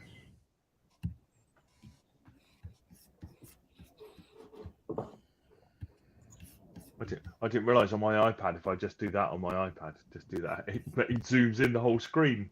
I've never realised that before.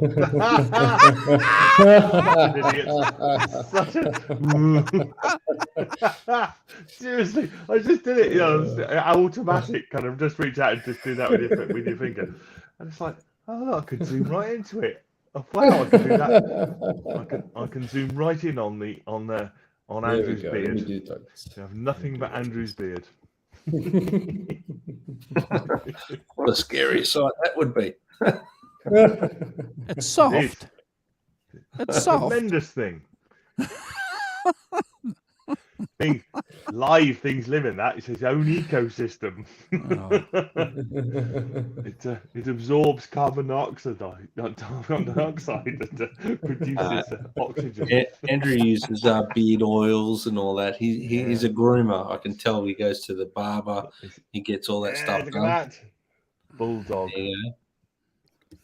Okay, Yeah. it doesn't seem like it can go any more than that. I'm going to put you on to a Melbourne-based guy here, Andrew, at some point. You can get in contact with him Awesome, brother. and tell him that I sent you. And Yep. maybe you can do a trade-off, promote it on the show, and he might help you out. Awesome. Okay. I could do it. Look at that. I could zoom in. Yes.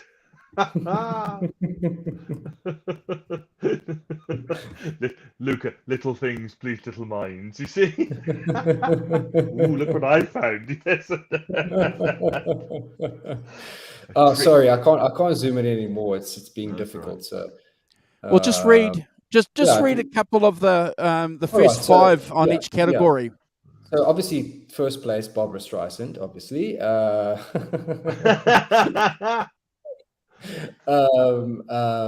what else is here? I mean, Dire Straits. Yep. This, okay, by the way, I should probably say that this is from April 21st, 1979. Okay. Wow. So if you can see the numbers on the left side here, it's the current position of the album. Okay. And then the number next to it on the right side in the middle here is the placement of the album from the previous month. So you check here, Dire Straits, the first album was 7th in March of 79, and now it's 5th. So that's a great album. I mean, Sultans of Swing. I mean, really, that's amazing. Let's see what else there is here. Armed Forces. Let's look. Van Halen 2 at number 23. That's probably about where it got to, Luca, to be honest. Yeah, I mean, it was at number 49 in March, and now it's 23. Yeah, that's incredible. It probably didn't go much higher than that, to be honest. It's not. Yeah, there's so many, but as we go down the list here, you'll see there's. I mean, I'm just going through it very quickly here. I mean, Deep Purple Mark II singles, 29, and at that point, Deep Purple wasn't really doing anything. They had actually broken up at that point and only got back together for Perfect Strangers in '84. It's quite interesting. And I saw here at number 38, Jazz, Queen. Wow. I mean, and that's an incredible album. I think that's got, Fat Bottom Girls. If you can beat them, join them. What else? Don't Stop Me Now. You know, that's a great album. See you later, Charmaine. Thank you for hanging out with us. Yeah, take care, Charmaine. Fleetwood Mac, Rumors, 49. Can you believe it? That's incredible. So that came out 77. So 79. So it's still on the charts. It's still on the charts. 3 years later. From 61, it went to 49. 3 years later. Wow.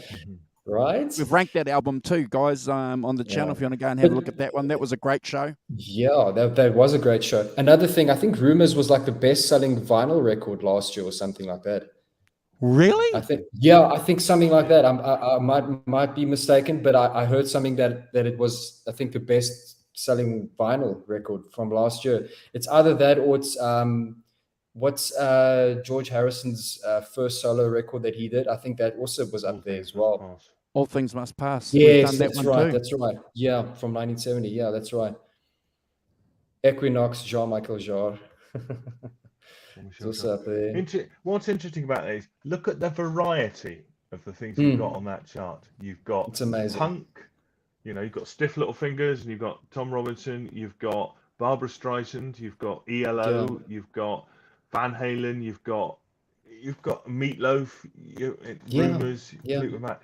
I mean, it's to me that's what stands out about it is the amount of Neil Diamond, James Last. Look at that, War of the Worlds. Oh, my dad loved James Last. Oh my lord! I mean, yes, Overkill by Motorhead. The great Motorhead as Swindle, well. the Sex Pistols. Oh to me, great album. That's what's it's up here as well. Yeah. See, Chic. Breakfast in La America, Freak, Supertramp. Think, ding, ding, with Bernard Butler on the bass. Supertramp as well. Oh, Supertramp. Breakfast. That's Breakfast. Was Breakfast in America. Great album. Yeah. But you look at that. I mean, that's about you. I mean, you would. There's no way you get that sort of variety now. I'm sure. No. You know, but Leo Sayer to Chic to Oh, Supertramp to Dire Crazy. Straits I to feel like Blondie to dancing. Wanna dance you know, night away. the Bee Gees, to Country Life, various Let's artists. see what else is at the bottom. It's amazing, isn't it? That variety that you had in the charts there. Angel Station, Manfred Mann's, Earth Band. There we Yeah. go. Wow. It's incredible. Yeah. Thin Lizzy. Yeah. And that's a best of. Wow. Wow. Toto, 57. Yeah. That's a Dubai album. That's the first album. Wow. Correct, Keith. Nile Rodgers and his Stratocaster. What are they? The Hitmaker. On that Strat, he's written so many great songs. David Bowie helped him. He helped David Bowie, didn't he, with Serious Moonlight? Let's Dance. Let's Dance, yeah. Yeah. Grease, the soundtrack. I mean, that's incredible. That's a great soundtrack. Great movie. Yeah. But yeah, see, interesting. The Incredible Shrinking Dickies. A few Ooh. people remember the Ooh. Dickies. The, Outlanders the More. the Incredible The Shrinking Scorpions Dickies. as well. Love Drive. Elton Wow. John, Single Man. Yeah. Great Wow. stuff. James Galway. Shake Your Booty by Frank Zappa. Mm. Lowell George. Thanks, I'll eat here. Look at that. I think. Oh, yeah, you can sit for hours looking at this list. And here's US albums on the side here as well. Blondie, Yeah. George Harrison, Cheap Trick. Cheap Trick at Budokan. Oh, that's that live album. Yeah, that must be their best-selling album, isn't it, Budokan? Damn. Yeah. It's a great album. But, yeah. The Cars. Cruising, the Wow. Village People. Briefcase full of blues and stuff. Yeah. See, even the Americans, it's the same thing, isn't it? I love how there's quite a lot of a heavy metal variety. chart as well. Yeah. See, this is interesting. Heavy metal chart, and they've got Sultans of Swing at number 12. Well, there we are. Yes, Luca, make of that what you will. Yes. Oh, it's like Jethro Tull winning the first inaugural heavy metal category at the Grammys. Categorically not heavy metal. Yes. and Metallica were in the fight.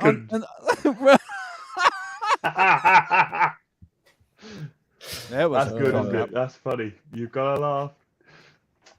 Oh yeah, no, it's great. It's great. Yeah. This is really a great list. Oh, Really Wings interesting Greatest. to look at. Oh, that's a great album too. Sounds. I thought it was some sounds. Oh, Those guys. you're right, John. It's a great album. Wings Across America is another great album. Oh, we're going to do that album one day too, guys. Oh my Lord, we got plenty of good albums to rank. Talking about that, Brad's got a question. Yeah. I've been sitting on this one, and I just wanted to ask what each of us, our favorite ranking of the tracks we've done, and anyone in the chat is still here. Tell us what your favorite one is that we've actually done over the last couple of years. And because I've got a couple, but I have to try and pick one that we've done that you're really proud of, guys. Like, that's something that I thought would be an interesting question for today, being that we've hit that 1,000 goal. Andrew, being you're the boss, man. I'm going to give you two. Because I can break the rules then. You see, first bloke in, he's already saying, "I'll give you two." That's not the question. Look, it's no surprise. I've mentioned this before on a couple of Christmas shows that we've done, guys. For me, the standout one that we did was the Layla and Other Assorted Love Songs. I think the research and the contribution that we offered, I've watched that a few times, and I think the three shows that we did was fantastic. Followed by followed by very closely the Beatles segments that we did with the Get Back when we went through and did that. Again, a lot of work went into those. How many videos did we do on that, Simon? 3? Oh, Was it 3? 3? I think. Yeah, 3. Yeah. For each part, I think it was 3. Yeah. Yeah.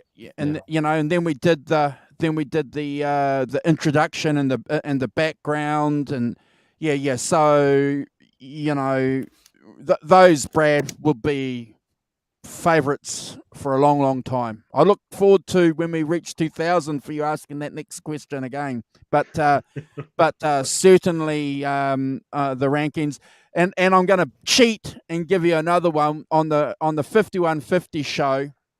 On the 5150 show, I'm going to have to say probably the carnal knowledge one that we did. Mm-hmm. That was actually the first show I watched. There you go. Oh, Yeah. Rock Fantastic. Professor.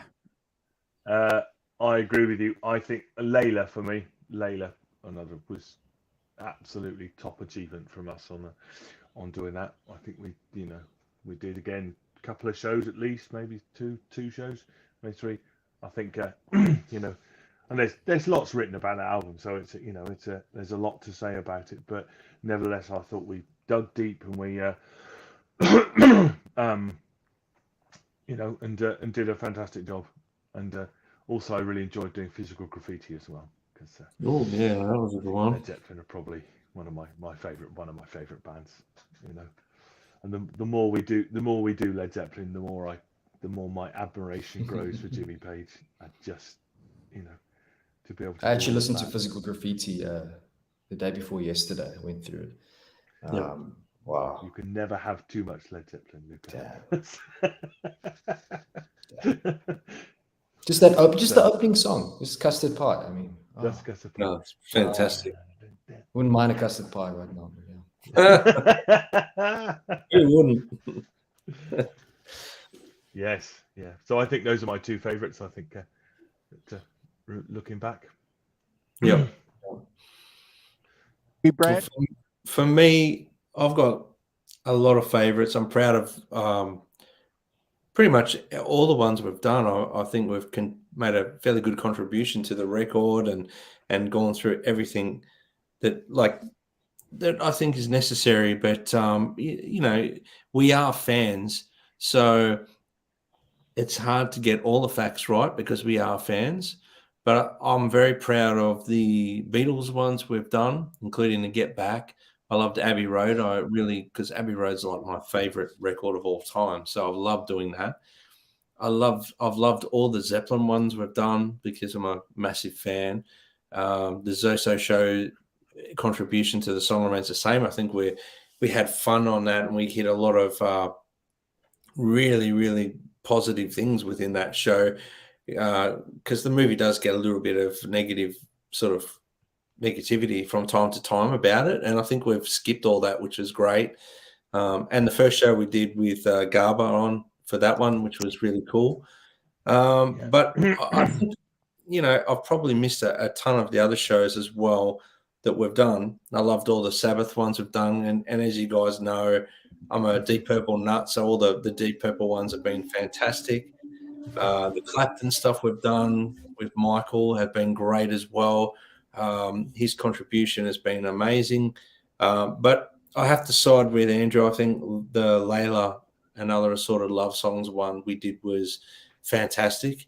I think we really did. I'm really proud of what we did to that ranking show. So these are ones that I'm just trying to remember off the top of my head, but I think that one I always go back to as a great example of what we're all about on this show. So, but and all the ones you've been part of too, Luca. So it's not like I'm just sort of. There's too many to say one favorite, but the one I'm most proud of that we've put a lot of work into and actually did hit the mark every single way, I think, was Layla and other sorted love songs. Because there's a deep passion of love there for that record between the 3 of us, I'm sure. So when we're doing it, that portrayed. Awesome. I agree, and yeah. Thank you, bro, for mentioning that. Look, guys, I'm just going to jump in here. Paulie sent an interesting article, and I'm going to put it on screen, guys, and we can go through it. It's pretty interesting. We'll read it out. So hold on. Share screen. Give me a second, guys. It's going to be. Do we need a drum roll? Johnny you Heartbreaker guys- says his favourite was when you played Jimi Hendrix's Little Wing, Brad. So that's pretty. Oh, thank you. This has to be clickbait for sure. No, well, hold on. So I'll read it. So Newstead considers quitting interviews over Van Halen quotes. Former Metallica bassist Newstead revealed his anger over his published comments about Alex Van Halen's plans for a Van Halen tribute, saying it had made him consider never being interviewed again. Newstead quotes led to widespread speculation about the frontman, David Lee Roth, Satriani. Okay, so we don't need to go over that because we know basically that's just rehashing everything. Can I just say one thing? Are we just simply going to forget that David Lee Roth retired? That hasn't stopped other retired musicians from coming back, though. Yeah, that's But true. retired from. True. It's not like David Lee Roth to retire either. So I've only got really one thing to say about all this, and it's all talk and everything until we hear from Alex Van Halen. True. What's actually going to happen? I'm not taking any of it as serious because as much as they can turn around and say, yeah, it's been discussed or they rehearsed or jammed or whatever, it might not have ever actually happened. It might have been a selfish thing that Alex wanted to just jam. You don't know. We don't know what the whole thing is yet. So, well, Newstead is saying that he gave this interview in a bid to promote a benefit concert to aid kids' aged charity. So that's the whole reason why he had the conversation in the first place. Look, I agree with you, Brad. Look, at the end of the day, everyone's going to jump on the bandwagon, aren't they, and offer an opinion, but until Alex comes out. Yeah. And unfortunately, history shows Newstead can sort of blabber off things. And, Satriani's come out and admitted to something, but we don't know to the extent. And he was quite, cards were still pretty close to his chest about what was actually happening. He didn't explain it properly, but my opinion is, I listened to the 5150 show yesterday and what Hoss was saying, for example, unless Michael Anthony's there, I really don't think it's a proper Van Halen tribute. And I have to agree with what Andrew has said in a private chat. No Sammy, no Gary, no Michael Anthony, no tribute. It shouldn't happen without those guys contributing. So, Gary was a part of the band, so he should be there. Sammy 100% should be there. He's 50% of the reason why Van Halen were massive. His era of Van Halen was the most successful. David Lee Roth should be there because he was the founding sort of singer, and that era of Van Halen is second to none. So you can't deny those. And Michael Anthony is the reason that Van Halen were big as well. So he should be there. He should not be. I have to agree with those comments from. What are your guys' thought on Satriani? I love Satriani, but I don't. I like Hoss said, I don't think he should do a whole show because if you're going to have someone come in and take the spot on guitar, it's very distasteful and disrespectful to Ed, in my opinion. I think it should be a handful of guitar players. They give it like the Queen benefit concert that came out, and they got a handful of singers. The start of the show ended up opening with like bands like Extreme, There was Metallica, Guns N' Roses, and then they all came out and did a little tribute, whether it was, Axl Rose getting up and singing, Elton John, George Michael, all these different singers were getting up and contributing to and playing along with Queen. And I think that's how it should be done. If you're going to do that, let Pete Thorne get up, let Satriani get up, let Steve Vai get up, let all these amazing guitar players, let Nuno get up, let all these amazing guitarists that are who Ed was their hero, to get up and pay tribute to them. And really, it wouldn't be distasteful to have Wolfgang in there either. I think Wolfgang Van Halen, he should be too. So, but that's just my humble opinion. I don't want to see it just being Alex Van Halen with a bass player with Satriani and David Lee Roth. That would leave a really bad taste in my mouth as a Van Halen fan. So I don't think we should believe anything we're reading until Alex comes out with the goods. Yeah. Because you've got to remember, in Van Halen's history, a lot of rumors have come out and nothing's ever been true about them. Yeah. So very true. Yeah. Maybe I've been a little bit, I've darkened the mood a little bit, but that's true. So now poor man's statement, and I'm sticking with it. And that's the show.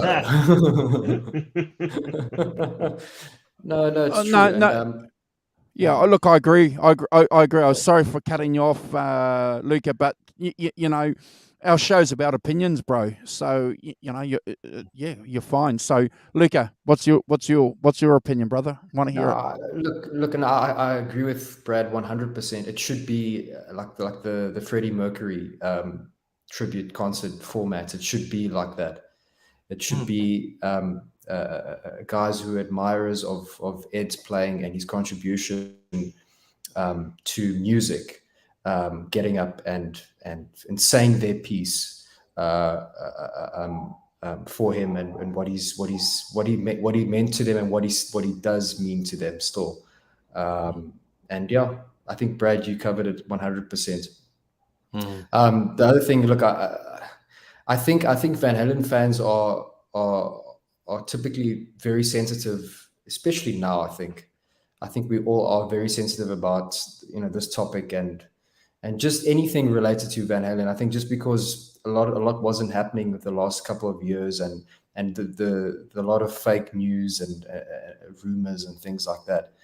That sometimes we just don't want to see anything come out. It has to be done exactly a certain way, which is it's not wrong. I mean, like I say, we agree that it should be done, not just a set band where it's just Satriani playing guitar. It doesn't do Ed justice. No. But yeah, no, I completely agree with that. Yeah, and Satriani is such an amazing player, but there's players out there that would probably do more justice to Ed Van Halen than Satriani. Because I think for sure, yeah. And Andrew made a valid point yesterday on the 5150 show. The George Harrison tribute was a very similar vibe. They got guest in. Yeah. It was the core of a band. So the core should be Alex and Michael Anthony. That should be the core. And then they get guest guitar players and guest singers, or David Lee Roth, if Sammy can get up, and Gary. They just, the rumor of this kitchen sink tour, that never eventuated because of that should be the format with guest guitar players. I agree. But I've read a few comments as well coming up saying that Wolf, said he doesn't want anything to do with it or whatever, but he was a part of Van Halen too. And like the last recorded album was with Wolf. So there's no reason why he couldn't play one of those songs on bass. I mean, or spin-off. What do you guys? Yeah. True. No, I was going to say, what do you guys feel like? What do you think of Wolfgang's attitude on like social media and stuff, because I don't know, I sort of have mixed feelings about it, and I suppose it's selfish to say, because I mean, obviously we didn't know Ed like he did, but yeah, he's just got a certain way of buffering off all these things that come his way, anything related to his dad. I don't know. I don't know what you guys think about. I think that's perfectly understandable, doesn't it, Luca? I think if your dad dies, you're really close to him, and he dies young, every a whole battering on Twitter or whatever of reminders for it, I think is probably quite hard work, really. Yeah.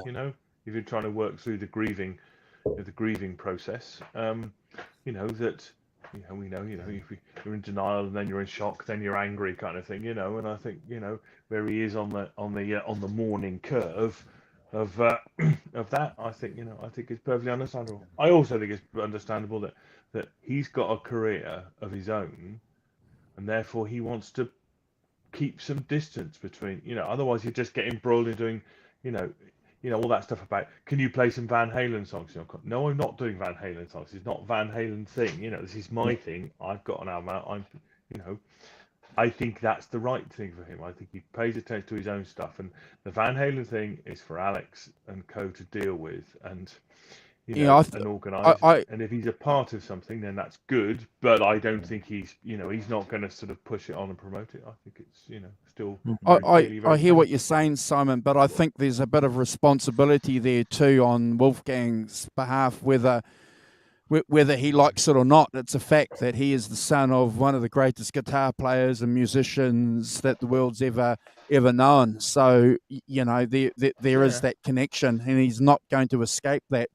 And I just want to point this out. This is from an article that I read a couple of days ago. Wolfgang Van Halen's got Van Halen fans to thank for giving him a head start as far as, album buyers and listening to the music. I'm not saying that every Van Halen fan out there went and bought his album or listened to, his tracks on Spotify, but the article mentioned that, and it made some sense to me, that there is that crossover audience that his dad had that has jumped over to Wolfgang Van Halen, that want to support Wolfgang Van Halen simply because he is Eddie Van Halen's son. And that's not a bad thing. It's a reality. It's a fact. Yeah.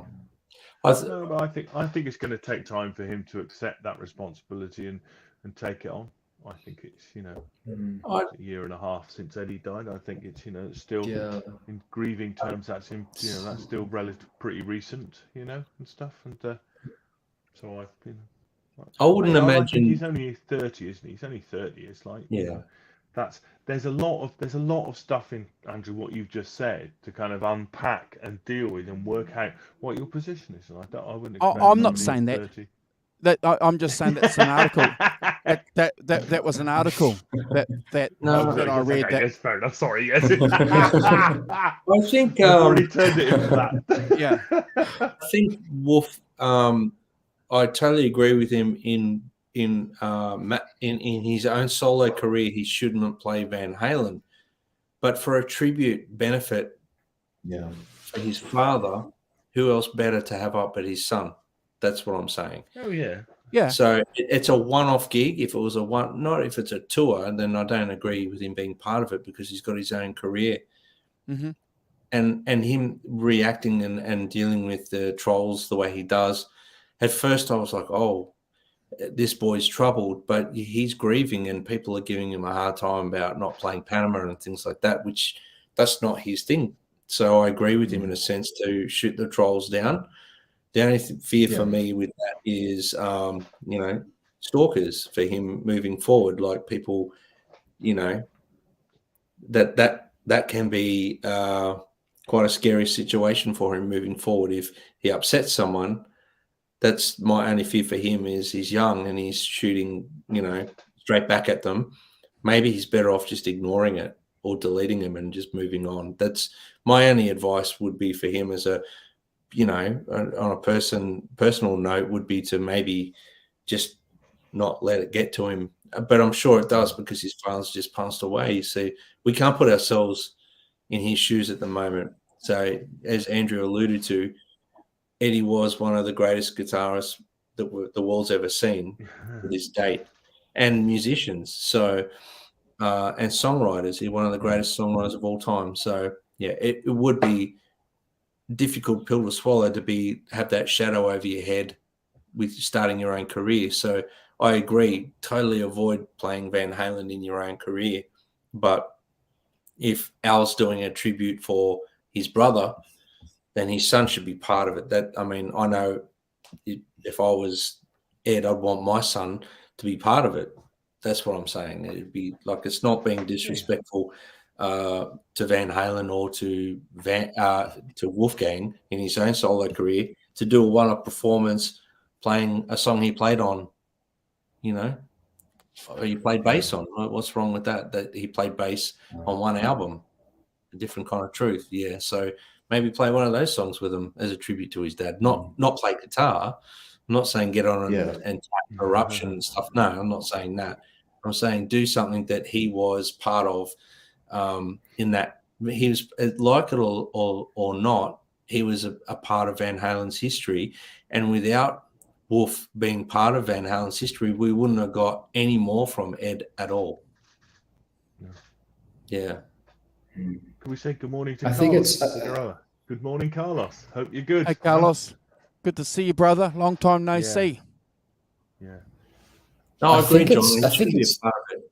Yeah, he shouldn't be a part of it. Want to. Yeah, but I mean, I don't know. If I passed away, I'd want my son to be part of a tribute for me. That's I guess that would be one of my dying wishes, that my son would maybe get up and sing one of my songs or something. That would be amazing. So. I also think that times are different now with the social media. I mean, if you compare it to like when Frank Zappa passed away and Dweezil took up the mantle, it was a very different time. There wasn't social media, there wasn't people like commenting and tweeting you directly, and all this like, very direct, fans being, very involved and things like that. It was a very different time.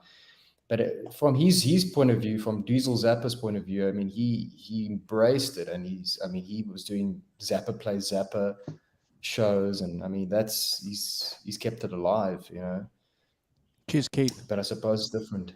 Yeah. Cheers, Keith. Yeah. I'd say it's just everybody has it differently, don't they? Everybody has, deals with those things differently, and you can't say that one person's path is the same as another person's. It's, Actually, Dweezil Zappa would be a perfect guitarist to be on the tribute show. Anyway. Now that I think of it, he should be part of it. That's what I'm saying. There's people in his history that need to be. There shouldn't be just one musician. Like, if I'll back up what John was saying, if Wolf wanted to be part of it, he gets up and plays bass on one of the songs he played bass on. That's one thing we've got to remember. We wouldn't have got A Different Kind of Truth without Wolfgang. So that was not anything. No, we wouldn't have got anything. We wouldn't have got those tours. Yeah. So, but anyway, we deviated from our 1,000 so much. But I have to admit, there's so many people that were, friends. And people who saw Ed as a hero. There's my friend Dave Leslie from Baby Animals, who toured with him, who can play amazingly, and he could get up and play Van Halen no problem. There's Hoss, there's Al Hosford. There's all these different players. There's Peter Thorne, who was friends with Ed. There should be people in that circle, in my opinion. But this is where it comes down to what Al wants to do. It really just comes down to it. But the fans want to see a Van Halen history tribute. Yeah, they don't want to see a tribute show with Alex playing drums in it. I'm pretty sure anyway. Yeah. The question of the politics gets in the way, doesn't it? Yeah. David Lee Roth can share a stage with Sammy Hagar, and Michael Anthony's over to a bit. It's well, it might be just one. 2002. Might be just one of those things where they have to suck it up, princess, and get on with it. Yeah. So Yeah, well, yes. Yeah. You know, Brad, you see, you and I, you know, somebody asks you, of course, you just turn up and you go, what do you want me to do? Wouldn't you? Of course you would. You would. But I mean- I'm not quite so sure about some of those personalities myself. No, like I say, flashback to 2002, the Sam and Dave tour. You know, I can't believe that was 20 years ago, really. But Yes. I mean, that was it. It was a reality show. It was literally a reality show. yeah. And the videos of that tour that's on YouTube, the behind the scenes videos where Mike, where Sammy goes up to his changing room and knocks on the door, you know, and David Lee Roth doesn't talk to him. It's just like, mate, and it's like, come on, it's just. When I first saw those videos, guys, I thought they were taking the piss. I thought it was like, you know, how you would act with a mate, and then realized actually these guys are deadly serious. Yeah. And like Dave, there's that one segment where Dave's like, Sammy's always banging on the windshield. Bottle of tequila in one hand, he's digging the other. Yeah. Yeah. You're right. You know what, Luca? That's right. It is. It was a reality show. You're absolutely really right. was, I mean, that's a fantastic description of that, isn't it? You know, it's just like keeping up with the Kardashians, isn't it? You know, it's kind of like exactly the same thing. Like the Osbournes. Yeah. Absolutely. Oh. That's funny. I was looking on Instagram while I was away, and a little flashback from the Osbourne show came on, and it was just all the amount of times, you know, Ozzy would yell out Sharon. God, it was funny. Sharon. All the way. There's this one Sharon. It's just hilarious. Anyway, that was funny because he's funny, isn't he? oh, God. Accent. Sharon. I think all those episodes on YouTube now. Everybody can watch that. Yeah.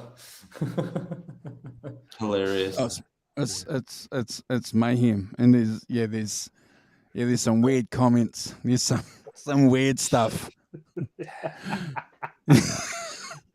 Yeah. We should do a show. We should do a 50. No, it might be too. It might be too risque. No, no. Well, you'd have to do a lot of swearing, wouldn't you? There'd be a lot of swearing involved. And no, we don't need to do a show on the Sam and Dave tour. That was just a nightmare. It was just a. I don't know. Could we do it from a humorous point of view? Oh, probably not. Probably not. No. There's a few comments I'd like to say, but I can't make them on here. You guys have to go. And, you guys, yes, because they might affect the algorithms. But you guys go and watch, go and check. They're on other people's channels. Drop the links down below.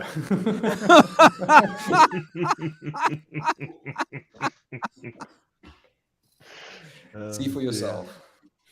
Yeah. Okay. Look, I think, guys, we've been going 2 hours. I reckon this might be a good time for us to wrap up the 5150 celebration show. It's been wonderful. It's been cool hanging out with everyone. Lakes District. Did you see his comment where he tried to get some tights, but realised that wouldn't work for the video? So not with Tesco's, no. That's a supermarket, by the way, for those of you who don't know. That's a big supermarket in the UK. While he's there, I'll just see if I've got the email. He's saying that he sent it, so let's just have a look. Let me just double check. Double check. What a terrifying thought. Is it coming through? Yes, I've got your awesome, brother. Thank you very much. Awesome, you're a legend. I'll get that organised for you. Thank you very much. Guys, I'm going to pass it to Luca. Then I'm going to pass it to and then Brad and the Rock Professor. Thank you guys and everybody in the chat for making this channel a success. The 1,000 subscribers, as we keep saying, opened up a lot of doors and a lot of levels for the channel. hold on 1 second. The number one thing too that we never spoke about that Brad's mentioned a couple of times, having 1,000 subscribers gives us an opportunity to get some other guests on that have a reputation. As much as we love getting our chat people on to join us, which is always great, and we encourage that, it would be really good to get established musicians on. And Brad's made a comment that they do look and see if a channel's got over 1,000 subscribers, well, they'll come on. So we do look forward to that, don't we? So because we want to do that, we want to offer. It'd be great to have John Bonamassa on here, wouldn't it? It'd be great. Yeah. I've got a few people I'm gonna throw a bit of a carrot out to now that we've hit that 1,000. So, that's just great. That's great. Awesome. Luca, I'm going to give you an opportunity on behalf of the 5150 show, bro, and then the other two co-hosts are going to wrap up. But yeah, you're coming back, bro. We've got some more Deep Purple albums, I'm sure. And you want to, and we're going to redo. Was it Balance? We were going to redo Balance, or was it Van Halen 3? I think I can't remember. I think you posted something on the Instagram page a while back, and I floated the idea of doing a Van Halen 3 deep dive. Yes. Yeah. And yeah. Because we need to renegotiate that, because we've spoken about that a few times, Brad and I, about how our opinion on that album has changed. Of course, since Eddie's passing. So I'd love to do that, but yeah, 100%. No, guys. Just obviously, thanks for having me on. It's truly an honor every time I'm on the show with you guys. It's a real honor to be here. And thank you guys all for your hard work. I mean, this is incredible, getting 1,000 subscribers. It just shows you, it's just the hard work, and it's just really, it shows you, if you really put your mind to it, you can really accomplish anything. And and like you said, I mean, it just started out, and you guys were just chilling out and just messing around, having some fun, and look how far it's come. And in a matter of years, it just shows you. And yeah, thanks for everything. And happy to be back for more deep dives, more discussions, and more tangents. It's going to happen, bro. Always. Brad. Look, I could go through singly everyone in the chat, but I don't want to do that. I just want to thank everyone. Past, present, anyone that's in the chat now, anyone that's usually in the chat but not here, thank you for joining us and getting us to 1,000. Without you guys, we wouldn't be doing this. I guess we'd probably be just chatting amongst ourselves and not really doing this. But we try to put the best in for you guys every week. We try to do the show to the best of our ability. And we're just music fans like everyone here, and it's humbling to get to 1,000. But I really think we've got a little nugget, that's a gold nugget here that's ready to take off at some point. And it's great to have all you guys on board with us through this journey. And I think we've got a long way to go as well.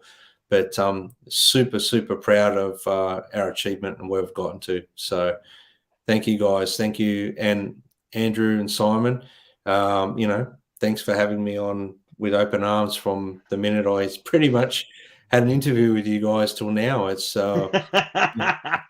every week I get the message. All right, we're doing this. What do we want? Brad, what are you picking next week? I just can't get away. You just keep dragging me back. Even when I'm on holidays. When are you coming back? Just when you think you're out, they just drag me back in.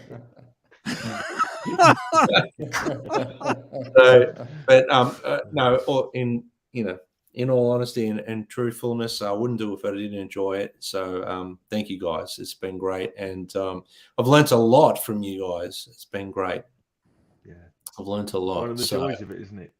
all Yeah. that new stuff that you get to listen to that maybe you haven't before. You know, Exactly. it's been- yeah. And just to wrap up for me, thanks to past co-host and also Hosford. Thank you, brother. We're looking forward to doing the next 5151 show. I watched it before, and after this, I'm going straight back to bed. To sleep. Thank you, brother. Simon. Rock Oh, Professor. dear. Well, I'd like to say just a couple of shout outs. It was Michael also birthday yesterday, day before. Oh yeah, So yeah. happy belated birthday to him. Was it your birthday as well, Mr. Wilson?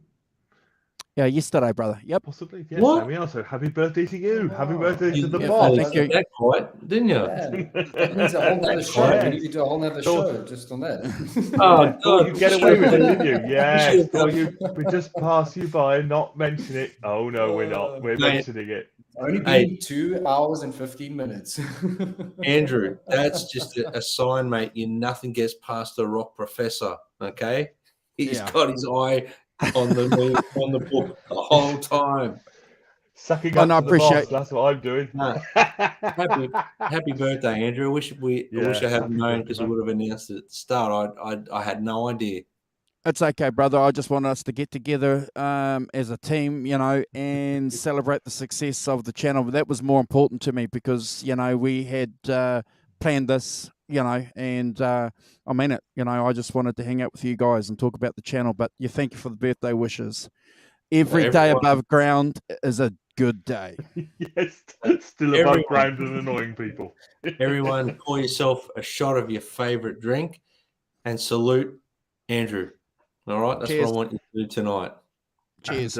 And Michael also as well. One Oh, of our Michael also, occasional hosts as Yeah. well. His Happy birthday, brother. Yeah. Not on Yeah. Friday, Yeah. so, happy birthday, guys. Well, Another great co-host who wants to come on and do some bits and pieces Yeah, for do us some- with us do some too. bits, So Yeah.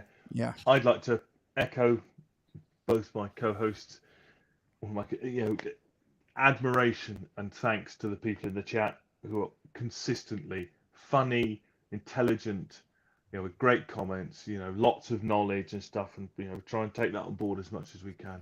And without you, we aren't. So I mean, I agree with John. The true stars of the show are in the chat. I think that's as true as anything. So thank you so much, everyone, for helping us get to here. And thanks for your support, continued every week. It's really, really appreciated. Because without you, we aren't. And Exactly. so, So thanks for that. And stay safe and well. And we'll see you next week. and we'll help anybody with their channel. If you want to be on our community page, just flick us a link, either Brad, myself, or the Rock Professor. We'll get it there on our community page. Are you on our community page, Luca? I'm not, but I'll check it out for sure. I'll definitely get on there. If you can flick me, please, your link so we can put you on there. Forgive me for not putting you on there, but that's why it's always important for people to say, hey, can I go on there? All right. Who's got the album pick for next week?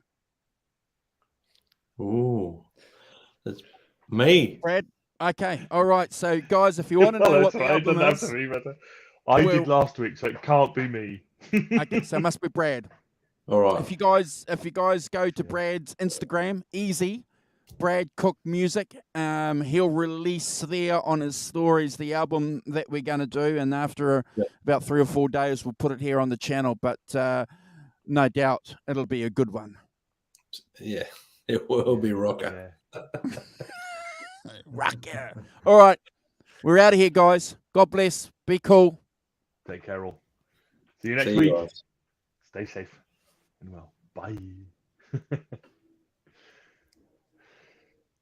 You have to spend a long time waving, Luca, because it takes me a long time to find the stop button. Just keep waving. Keep waving, Luca. Right. That's better. All right.